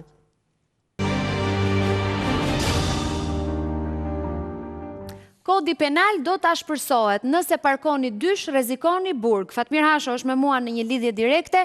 Hasho, mirëdita, e para kush e vendos dhe si vendoset dhe mbi ç'baza dhe si është në vendet e tjera të Bashkimit Evropian ky parkimi dysh dhe me çfarë lloj po themi rëndësie ose mase mund të shkosh në burg, pra që në momentin e parë kur je përsëritës, si funksionon? Tani, që të bëjmë dallimin me vendet e Bashkimit Evropian edhe të tjera të Ballkanit, ekziston asnjë lloj norme e tillë, sidomos për parkimin dysh, sepse, për të thënë të vërtetën, atje nuk parkojnë dysh pa kuptim si puna jonë, që shkojmë pim kafe, ose bëjmë ato aktivitete tjera jetësore, dhe nuk kujdesemi sepse kemi zënë një korsi televizjes. Po nga ana tjetër, unë mendoj se kjo nuk është zgjidhje. Nuk është zgjidhje për dy arsye. Sepse ka metoda të tjera shumë të mira, të cilat po të xhepin ta dëmtojnë më shumë. Në qoftë se merret makina me karotrec, ta çojë në periferi të Tiranës, që ti të paguash taksi të shkosh, të paguash atë gjobën e parkimit dhe pastaj nëse lë prapë herën e dytë, të sekuestrojnë dhe makinën. Po burgu nuk e pranoi dot si normë, sepse nuk shkon. Duke lexuar ndryshimet sot, unë pash një frazë e cila, për mendimin tim, e ashpërsonte këtë marrje mase në rast se ti bllokon lëvizjen e mjeteve të tjera. Pra në këtë pikpamje, në qoftë se rruga me Shtrymshyri nuk ka qenë asnjëherë me dy korsi të lira nga fillimi deri në fund, nëse do të zgjesh në korsi e tretë, atëherë ky mund të ishte për në burg. Më kupton? Po, këtu është dallimi. Po ti thua që ka pak egzagerim, pra është shumë e ashpër si mas. Nuk është egzageruar, nuk duhet të ekzistojë fare si normë. Si e kanë vendet e tjera të bëjes këtë? Absolutisht që nuk është kjo normë. Por ata parashikojnë marrje të masash të rënda, po ata i kanë kryesisht me gjoba, sepse atje në burg shkon vetëm kur bën aksidente shumë të rënda me humbje jetësh e tjera. Edhe dëmtimet e lehta ata Po ne si do ta kemi? Si do ta kemi në këtë parkimin keq? Po, pra, është ajo fraza që është vendosur me demek në ndryshime, që ti pengon lëvizjen e mjeteve të tjera, po themi ose lëvizjen e këmbësorëve, pra në vijat e bardha. Do me thënë, për mua nuk duhet ekzistojë si normë fjala arrest me burg. Këtu duhet të ishte shkruar, gjoba të rënda dhe pastaj nga pikpamja civile, unë mendoj, siç e ka sot disa vende dhe do të përmendja Austrinë, ku ta marrin makinën, ta çojnë në periferi të qytetit, ku të bësh edhe minimalisht 2 kilometra në këmbë, më dëgjoj me vëmendje. Të paguash dhe 400 euro gjop. Dhe pastaj ti lëre prapë herën e dytë makinën aty. Si quhet kjo tani? Kjo është unë e quaj parkim dysh, parkimi paralel. Po, kjo është e thash shumë saktë. Pra unë përmenda rrugën me Shtrymshyri, ku bëhet nami me këtë parkimin dysh, e di, po. Po pra, ose në rrugë të tjera ku makinat janë të parkuara sepse lejohet parkimi, dhe ti e vendos makinën në krah të kësaj dhe shkon bën një aktivitet jetësor dhe pa u kujdesur fare, se ti ke lënë makinën dhe ke zvogluar një korsi, mos e haro, dhe ka shumë raste të tjera kur pengohet dhe lëvizja kur është rruga me 2 korsi, që është një absurditet i cili ekziston në çdo rrugë të Tiranës dhe pa e vrarë mendjen fare, sepse gjobat nuk kanë funksionuar. Kjo duhet funksionojë vetëm në këtë formë. Merre makinën, çoje jashtë në periferi gjoba të jetë minimalisht 300-400 euro, dhe të mos të ashu fare për këtë pjesë. Kushe vendos të falë, cilat janë institucionet që bëhen bashkë për të vendosur të tillë masa dhe ndryshime në kode tjere me radhë, dhe mbi ç'baza, mbi ç'pika e bëjnë këtë? Ashti, këtu unë nuk e di me kë është, do më thënë, me kë ka biseduar Ministria e Drejtësisë, po unë mendoj se ka biseduar vetëm me policinë, ndoshta dhe policinë bashkiake, por dënimi i kësaj kategorie, jo vetëm që është i rëndë, nuk është fare me aktorë të tjerë të cilët merren me këtë punë, sepse për shembull nëse do të më pyesin mua, mund t'i jepja shumë objekcione ose ide, të cilat dhe do ta rregullonin situatën dhe nuk kishte pse përdoresh fjala burg, për mendimin tim. Jo, e qartë. Megjithatë ti thua që ka pasur një lloj nxitimi dhe jo diskutimi me ekspert tamam të fushës që të mund të merre një lloj vendimi. Ti je dakord me dënimin që këta persona duhet të ndëshkohen, por jo me formën pastaj dhe mënyrën që do ndiqet. Të ndëshkohen bile më rënd se ndëshkohen sot, por jo me formën e zgjedhur e cila nuk shkon. Burgu është fundi thua ti. Si? Burgu është fundi thua ti. Nuk duhet ekzistoj fjala burg për parkim dysh të lutem. Ne po diskutojmë për dënime për shkelje më të rënda dhe prap nuk duhet vemi deri atje. Të paktën për transportin them, duke përjashtuar aksidentet me vdekje me përdorim alkooli, me përdorim droge, me shpejtësi të tejkaluar mbi 4 fishin, të cilat e kanë hak arrestin me burg, këto shkelet e tjera nuk mendoj se duhet vend deri në atë. Ta sqaroj për ata që na ndjekin. Në Komisionin e Ligjeve ka qenë Ministri i Drejtësisë, Lamallari, i cili ka prezantuar propozimet e qeverisë ku përfshihet në Kodin Penal dënimi me burg për parkimet dysh, zënja e hapësirave publike. Më saktësisht, projekt ligji ndërhyn në një fenomen thuhet të përditshëm, por me pasoja për sigurim publike. Parkimi në rresht të dytë, duke e trajtuar si vepër penale në rastet kur kjo pengon seriozisht qarkullimin dhe lëvizjen e mjeteve të emergjencës.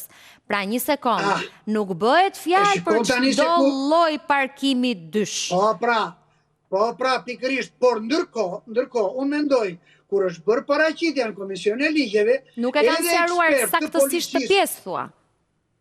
Pra, ose ekspert të policisë, sepse ne lexojmë vetëm pjesën e parë, arrest me burg për parkim dysh. Unë prandaj të thash, ka dhe shtesa të tjera, ai nen. Po ku ta dim ne ku është zona? Pra ti thua që vetëm zona e emergjencës nuk duhet bllokuar. Shiko, neve kemi raste të shumë rrugëve, për shumë po marrim Unazën e vogël. Unaza e vogël është parashikuar dhe po bëhet një punë shumë e madhe, që korsia e krahut të djathtë, e cila ka qenë dikur për parkim, të përdoret për lëvizjen e mjeteve të emergjencës, autobusëve urban dhe mjeteve të transportit publik. Jam plotësisht dakord. Kjo nuk duhet të zihet në asnjë rast, por në rast se ky mjet që është i vendosur aty dhe do vijë një zjarfikse ose një ambulancë dhe ka gjendur rrugën e zënë, ky mjet, po të them dhe i herë, duhet hequr më përpara se sa të vi ky mjeti. Pra nuk duhet të rrijë aty parkuar. Dhe kjo është puna e policisë, të rendit e policisë bashkiake. Mirë, interesante të paktën, në momentin që bllokon këtë korsinë e emergjencës ku kalojnë ambulanca, zjarfikse tjerë me radhë, atëre po mund të ndëshkohesh, të rrezikosh dënimin me burg. Në rast se ke parkuar dysh dhe nuk bllokon një, domethënë, thjesht shkakton një lloj trafiku në atë zonë apo detaje të tjera, ndalon për të marrë diçka shpejt e dyqani. Mendimi im është që të kenë gjoba të rënda. Po edhe ai që parkon dysh për të pirë kafe, burg Fatmir. Jo, nuk jam dakord. Si e dakord? Si aq e ashpër? Nuk shkon.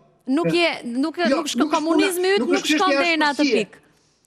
E ke me karar. Ne kemi gjëra shumë të tjera që të vënë deri atje. E kuptova. Faleminderit shumë Fatmir, është gjithmonë kënaqësi. Faleminderit juve. Më pëlqejnë bisedat me ty se bën gjithnjë paralelizma me vendet e Bashkimit Evropian dhe më pëlqen shumë kjo gjë se na çon pak a shumë të kuptojmë se çfarë ndodh. I njoh me makinë prej 20 vjetësh dhe i kam prekur të gjitha pjesët e lëvizjes me makinë. Ku ke marrë gjoba më shumë? Në cilin shtet? Tash të them që Austria, Gjermania, Italia i kanë gjoba të larta. Dhe nuk të falin fare, jo vetëm për këtë dyshin, por në qoftë se ti e vendos në një vend ku është tabela ndalohet parkimi, domethënë duhet mendohesh shumë mirë. Ta kesh hallin më të madh në botë. Më mirë merre makinën në krah, vetëm aty mos e lë. Faleminderit shumë. Përshëndes. Faleminderit juve. Publicitet.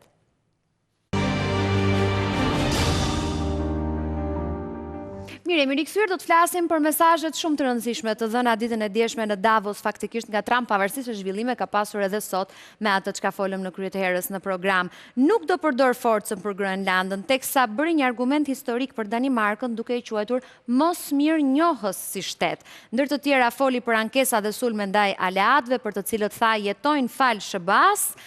Foli po ashtu për një, po themi, koment disi fyes për Macron, duke thënë erdhi bërësi fort me syze vën këtu në këtë mbledhje që mbahet, duke folur keq për mua në Davos etj me radhë. Për këto do të flasim në vijim me Eugina Sotirin, e cila është në studio me mua. Mirëdita Eugina, faleminderit për kohën. Stella Tata, sipërmarrëse në Shtetet e Bashkuara të Amerikës. Faleminderit Stella, të përshëndes. Teksa kam një lidhje direkte po ashtu nga SBA-ja dhe Akri Çipën. Akri, mirëdita. Tani në gjithë programet televizive ndodh që fjalën të parat e marrin zonjat, po duke qenë se je i vetmi mes nesh Akri, po e nis me ty. Edhe me tëra të flamur që ke vënë nga pas, s'kam se si të bëjnë ndryshe. E ka ashpërsuar pak gjuhën Trump me Europën dhe pse gjithë kjo lloj pakënaqësie ndaj Macron? Shkurtimisht, e nisim nga këtu. Po, besoj se po, ka një përshkallëzim të retorikës zotit Trump kundrejt vendeve europiane, specifikisht Francës, Britanisë dhe Gjermanisë, e cila është parë vetëm në Davos, por edhe përgjatë këtyre muajve të fundit. Është një retorikë që lind nga pakënaqësia që ka pasur ai për çështjen e Groenlandës, por jo vetëm, edhe për mënyrën se si ka qenë ndarja e përgjegjësisë brenda NATO-s për vendet europiane, angazhimi që kanë pasur ato për të rritur kapacitetet mbrojtëse dhe për t'i vënë në zbatim të kapacitetet mbrojtëse në mbrojtje të kontinentit dhe të sigurisë europiane, duke pretenduar zoti Trump që përgjegjësia ka qenë më e madhe nga Shtetet e Bashkuara dhe investimi ka qenë më i madh nga Shtetet e Bashkuara, pa që vendet europiane të apta për të mbrojtur vetveten. Dhe kjo pakënaqësie tashmë është akumuluar me çështjen e Groenlandës, një çështje e cila është personalizuar nga zoti Trump dhe sikurse përmend dhe ju me zotin Macron ka qenë një përballje edhe direkt e tij, një lloj antagonizmi i cili ndjek një marrëdhënie të afërt që ka pasur më herët zoti Trump me Macronin, dhe që për fat të keq nuk rezonon mirë për atë që është marrëdhënia transatlantike dhe një marrëdhënie mjaft e rëndësishme sikurse është ajo e Shtetit Bashkuar dhe Francës, dy aleati më i vjetër historikisht për Shtetet e Bashkuara. Është një moment delikat i cili për fat të mirë ka një zgjidhje nëpërmjet asaj ndërmjetësimi që bëri zoti Rute dhe angazhimi që mori zoti Rute për të vënë NATO në qendër të përpjekjeve për të zbutur tensionin në Groenland, por që besoj për fat keq do të vazhdojë të rezonojë në çështjet tregtare, në çështjet financiare dhe në bashkëpunimin në vazhdim ndërmjet Shtetit Bashkuar dhe Evropës. Eugina. Unë do të thoja që ka një qasje tepër realiste nga Trumpi në këto momente dhe në epokën që ne po jetojmë. Europa ka qenë gjithmonë aty dhe këto kërcënime ndaj sigurisë kanë qenë gjithmonë. Qoftë kërcënime që vinin në Groenland apo në rrethin e Arktikut dhe ka qenë gjithmonë një qasje, unë do ta quaja, nuk mund të jemi naiv, mos ta shohim të hipokrizin. Kur bombardojmë dhe sulmojmë Irakun, Europa nuk flet, është pro-Amerikës. Po aq edhe me Iranin e pam në verën e shkuar, Europa mbajti një qëndrim, le të themi, për ulës, apo dhe me Venezuelën, duke patur një deklarat, le të themi, pa konfuze. Në momentin që bëhet fjalë për Groenlandën dhe ku ato interesat fillojnë dhe preken, Europa kujtohet për sovranitetin, për pavarësinë, ndaj mendoj që për sa kohë nga ana tjetër nuk ka një alternativë apo skenar të sigurt për Groenlandën. Mund të themi që Groenlanda meriton dhe duhet marrë pavarësinë, por mandej çfarë? Nëse merr pavarësinë, mendoj që mund të jetë një kafshat akoma dhe më e vogël për Rusinë se sa ç'është Ukraina për shembull këto ditë. Ndaj shikoj që vetmja, le të themi, arkitekturë, sigurie dhe garancie është nën SBA-n dhe NATO-n. Stella, si e sheh këtë përballjen e Trump me Macron dhe pse mendon që e ka shpërsuar pak kohët e fundit Trump qasjen ndaj tij? Po, aktualisht zoti Trump ndodhet në Davos dhe ai bën marrëveshje me gjithë Europën, me shtetet e Europës, po sikurse Europa nuk është si më parë, siç ka qenë më parë, dhe interesi i Amerikës është i fokusuar tek Greenland, tek territori i Greenland.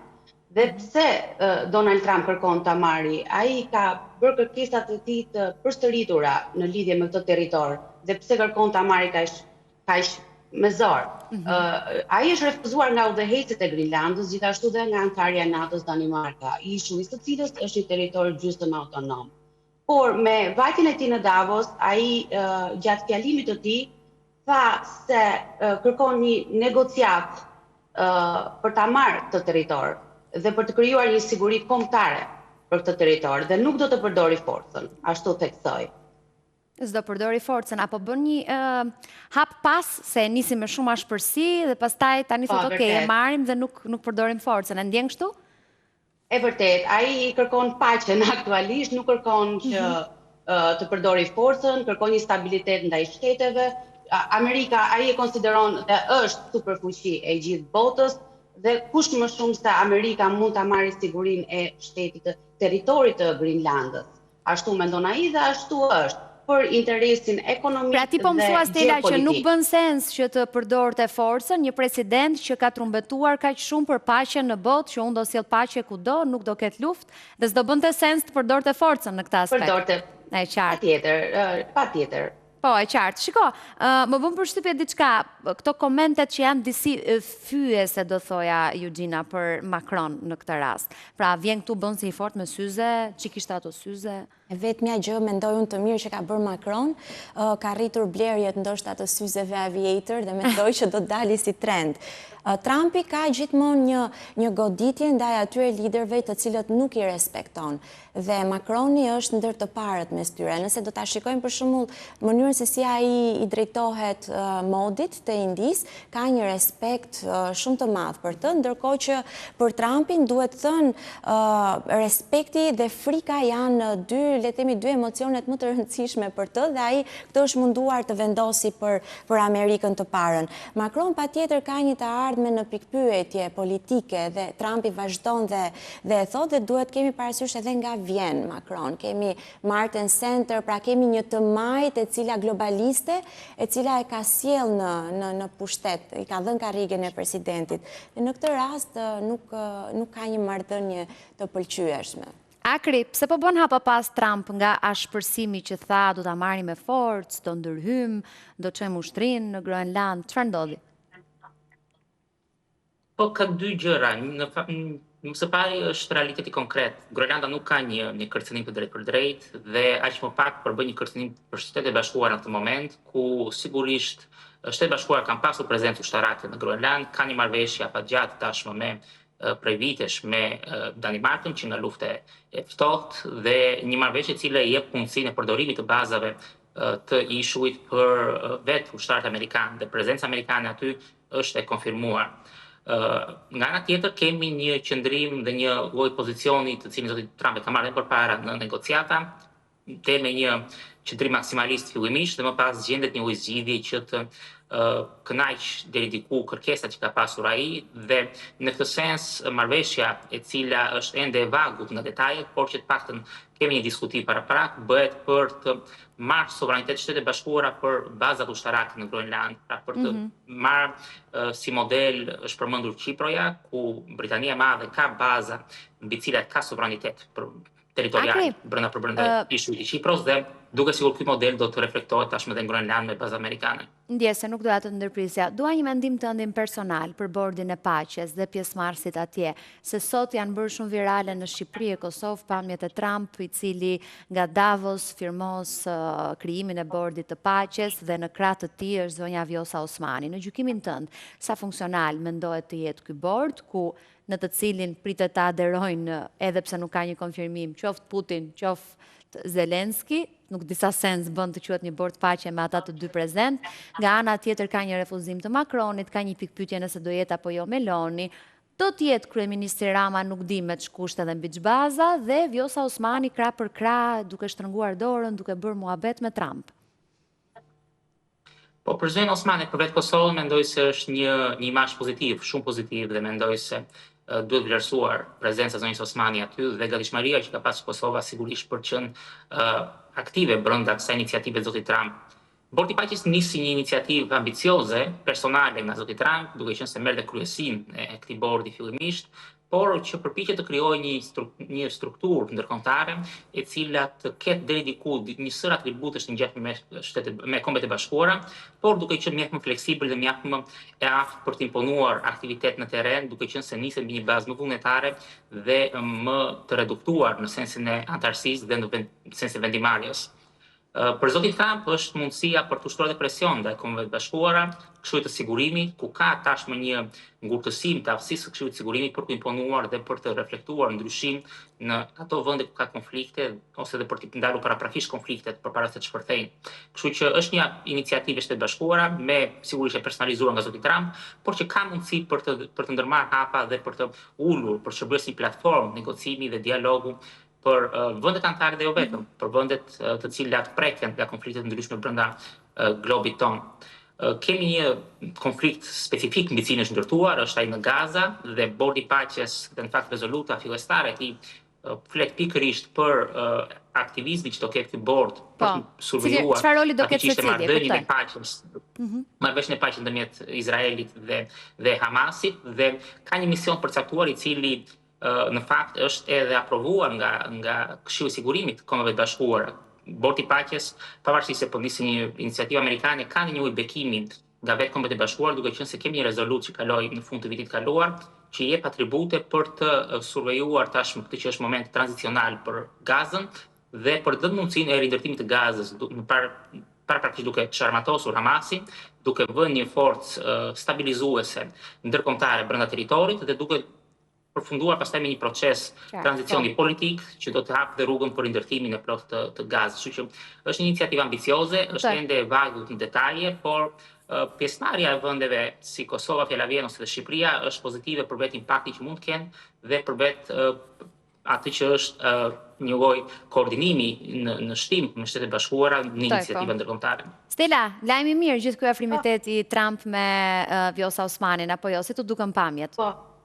E ndoqa në mëngjes herët e pash që firmosi në Bordin e Paqes, më vjen mirë që Vjosa Osmani ka qenë aty dhe Kosova është përmendur, edhe e kuptoj shumë mirë pozicionin e presidentit Donald Trump, pasi ai kërkon paqen, ashtu siç tha dhe parafolsi rindërtimin e shteteve që kanë qenë në luftë, ashtu sikur edhe Gaza që ka qenë së fundmi një ndër në media një ndër më të rëndësishme, patjetër. Edhe ai ndaj e kërkon këtë gjë. Ka pasur goxha impakt pozitiv dhe më vjen shumë mirë që zonja Vjosa Osmani ka qenë prezent pranë president Trump. A mendoni ju që ka një arsye konkrete, e kisha temë diskutimi dhe në hyrje të programit, pse Osmani dhe jo Kurti? Gjithmonë Osmani ka luajtur rolin e aktorit unitar dhe unifikues, jo vetëm për Kosovën, por edhe imazhi i Kosovës në arenën ndërkombëtare ka qenë më pozitiv duke u përfaqësuar nga Osmani sesa nga Kurti vet. E dim, le të themi, të gjithë backgroundin politik të Kurtit mes masave shtrënguese të BE-s apo edhe mes përfundimit të atij dialogu strategjik me SBA-t, dhe në këtë rast gjithmonë Osmani ka qenë një amortizator shumë i mirë i marrëdhënieve me jashtë të vendeve të ndryshme, sidomos SBA-ve me Kosovën, dhe unë kam mendimin që më mirë që është ajo në këtë përfaqësim të niveli kaq të lartë. Me kë kishte Trump kur tha pjesë të këtij bordi kam edhe 2-3 persona që nuk është se i duroj fare? Unë do të thoja që ai bord është shumë interesant, do ta nisja nga kjo e para sepse siguron, le të themi, liderin suprem dhe mbretin e përjetshëm Trumpin vet dhe ka të bëjë me një sër aktorësh të cilët në fakt janë kontradiktorë. Aty kemi vende autokrate, kemi Indonezin për shembull, i cili është vendi me numrin më të lartë të muslimanëve në botë, kemi Pakistanin nga ana tjetër që është deri diku një aleat i Trumpit, por nga ana tjetër, unë nuk do të thoja që e ka fjalën për Shqipërinë, nuk e mendoj këtë, edhe pse kemi zërash që thonë vjen pikërisht për liderin ton suprem në këtë rast. E tham këtë pjesën e parë të programit, mos kime ra, kisha një pjesë që e tham, që më mjaftoj për sot ai koment. Vetëm se është... Jo, po kam përshtypjen, aty ka persona të cilët e bezdisin dhe nuk besoj që... Okej, nuk dua të paragjykoj njeri, po ka të tjerë me cilët ka përballje edhe më të ashpra dhe më të forta. Nuk po ndalim tani konkretisht për Lukashenko, është një prej tyre, apo edhe qoftë Macroni që s'do jetë pjesë e bordit paqes, që i tha jo, është një person që po e acaron shumë kohët e fundit. Pikërisht, por ende nuk i dihet, mendohet që dhe këto vende që kanë thënë jo, ende nuk kanë marrë një vendim final. Dhe është pak paradoksale, si Dorela kur flasim për tavolinën më të re të pushtetit global, siç është bordi i paqes, Paqes, ku karrigja kushton $1 miliard dhe nga ana tjetër Macron kërcënohet. Kam përshtypjen që duke parë ambicjet personale të liderit ton politik, mendoj që dhe Shqipëria do të shkojë në atë drejtim për të siguruar gjatësinë. Akri, mendon që japim ne këtë, sepse Rama në një publikim në X besoj e ke parë tha që jo? Ka një keq kuptim, në fakt charteri i Bordit Paqes është mjaft i qartë për antarësinë. Vendet të cilat marrin ftesën fillestare kanë një mandat 3 vjeçar për fajësim brenda Bordit Paqes, dhe në kjo nuk vjen me një detyrim financiar të çfarëdoshëm. Ajo çfarë garanton mundësia për pagesën e shumës $1 miliard është një vend i përhershëm si antar i Bordit Paqes. Pra, mandati fillestar 3 vjeçar pas ftesës së zotit Trump është i garantuar pa detyrim financiar. Qoftë se dëshirohet përfaqësimi përhershëm në vijim të mandatit fillestar, atëherë do të jetë pagesa prej $1 miliard që përmendet. Pra ti thua që ne mund të qëndrojmë pak në fillim dhe pastaj shkëputemi? Po, varet edhe si do shkojë iniciativa në fund ditës, 3 vjet janë mjaft. Çfarë roli kanë të gjitha këto shtetet, se kam parë shumë aludime kudo që thuhet në studio televizive dhe në rrjetet sociale që thuhet, okay, disa shtete që s'kan fuqi, po themi ekonomike për të kontribuar në këtë bord paqe, do kontribuojnë me trupa për ta rindërtuar, për të punuar, disa të tjerë do kontribuojnë ushtarakisht. Si ndodh kjo dhe si ndahen? Po, sikur të përmenda, charteri vetë është i vagël në mënyrën e funksionimit. Ajo çfarë ka kompetencë ekzekutive është bordi ekzekutiv, i cili në rast specifik është i fokusuar te Gaza dhe do të survejojë dhe do të ketë nën patronazh efektivisht tranzicionin politik, por leadershipin politik që po flasim, krerët e shteteve të cilët u ftuan nga zoti Trump, mendoj se më shumë është një mesazh politik se sa një lloj aftësie e tyre për të ndikuar drejt për drejt në konflikt, është një përgatitje për të rritur dhe kapaciteti negociues të Shtetet Bashkuara për dhënë legjitimitet tek vendimet që vijnë nga leadershipi politik, në këtë rast zoti Trump, kundrejt një konflikti sikur ishte ai në Gaza. Dhe kujtojmë që vetë bazamenti i kësaj është pikërisht ajo marrëveshje paqe e cila u përqafua nga mbi 15 vende atëherë dhe në fakt ishin pranishëm në ceremoninë e firmosjes së marrëveshjes ku u vendos pushimin ndërmjet Hamasit edhe Izraelit. Brenda këtij konteksti, zoti Trump shikon si një lloj mjeti politik legitimiteti, por efektivisht fuqia ekzekutive e këtyre liderëve do të jetë minimale për të mos thënë inekzistente. Edhe për vetë faktin që shumë prej tyre kanë interesa të cilat konvergohen dhe nuk janë të njësuara kundrejt konfliktit në Gaza, por dhe konflikteve të tjera. Për dy persona kam kuriozitet në këtë moment. Njëri është gjithnjë Putin, i dyti është Netanyahu. Marrëdhënie shumë të ngushtë ka treguar të ketë Trump me Netanyahun, po a mund të ketë një lloj dakordësie për krijimin e këtij bordi apo nuk është se pyet?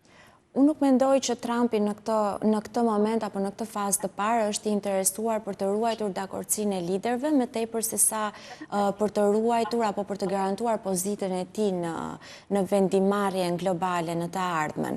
Mendoj që Netanyahu patjetër do të ketë gjithmonë një rol të rëndësishëm, ku nëse i referohem jo vetëm marrëveshjes apo planit 20 pikësh mes Hamasit dhe apo planit të Trumpit, gjithmonë Izraeli ka një rëndësi të madhe dhe kemi dhe marrëveshjen e 2018-s, ku Izraeli jo vetëm ka rëndësi në vendimarrje, por do të jetë dhe aktori i cili do të filtrojë, le të themi nëpërmjet një vettingu dhe një screening, të gjithë aktorët teknokratët të cilët do të ndërtojnë Palestinën, le të themi në ndërtimin e shtetit Palestinës. Në këtë sens mendoj që patjetër politika e jashtme e Izraelit me atë të SBA-s janë në një linjë. Për sa i përket Putin, kemi parë që ai ka qenë mjaft pozitiv në këtë sipërmarrje të Trumpit, madje jo vetëm me bordin e paqes, por ka mbajtur dhe një marrëdhënie tepër interesante dhe për sa i përket Greenlandës, duke e hequr veten që nuk është biznesi jon dhe madje duke i bërë edhe llogarit financiare se sa do t'i kushtonte Greenlanda duke e krahasuar me Alaskën, të cilën Rusia ja shiti atyre.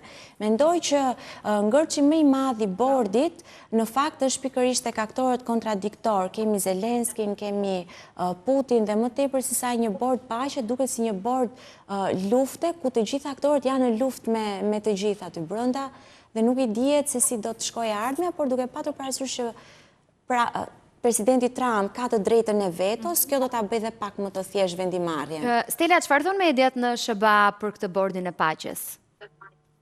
Po, lajmi është shumë i qartë për bordin e paqes, ka argumenta, ka njerëz që mendojnë pozitivisht, ka njerëz që kanë qenë kundër.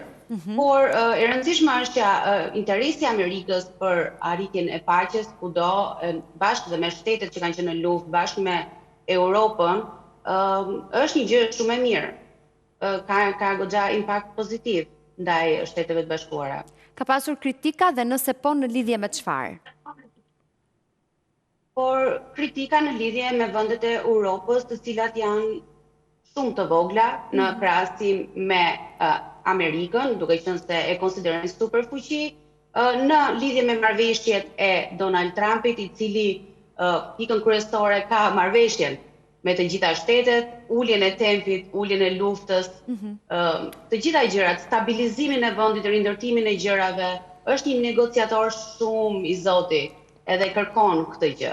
Më bën përshtypje, Akri, dua të të pyes pak ty, në SBA e kanë komentuar këtë jonë e Macronit? Po, sigurisht, nuk është vetëm joja e zotit Macron, por edhe Gjermania është pra refuzuese dhe ka dhe vende tjera, cilat kanë qenë Italia, cilat zonja Meloni pavarësisht marrëdhënies së afërt që ka pasur me zotin Trump, ka qenë refuzuese për iniciativën, duke thënë që rrezikon të bie ndesh edhe me kushtetutën e vet Italisë. Kështu që vendet europiane kanë parë me skepticizëm, dhe vetëm vendet europiane. Ju përmendët Rusin, por është Rusia, është edhe Kina, të cilat e shikojmë një lloj skepticizmi si një lloj institucioni që përpiqet të zëvendësojë Kombet e Bashkuara deri diku, dhe për vende të cilat kanë një veto në Këshillin e Sigurimit, kanë një pozicion privilegjuar ndërkombëtar, shikohet si një përpjekje për të zhbërë këtë lloj pozicionit tyre dhe për të vënë në krye të kësaj iniciative, por dhe jo vetëm zotin Trump në Shtetet e Bashkuara, specifikisht përfaqësues në Shtetet e Bashkuara. Kështu që e shikoj me skepticizëm dhe edhe për vetë mandatin, por edhe për vetë qartësinë e administrimit dhe të kompetencave ligjore dhe në fund ditës të mandatit do të ketë. Një gjë është e sigurt, Macron bën mirë të mos përdor më syze, sepse Trump do merret vetëm me këto detaje dhe asnjëherë me çështjen specifike në thelb. Stella dhe Akri, ju falenderoj shumë për kohën tuaj, edhe pse di që ju kam zgjuar pak herët sot për këtë çështje. Faleminderit shumë. Faleminderit. Është gjithmonë kënaqësi edhe për mua. Mirë, ne do të ndahemi këtu, ju pas pak do të jeni me edicionin informativ në Top Channel, teksa bashkë do shihemi sërish nesër në të njëjtën orë në Shqipëria Live. Kalofshi bukur.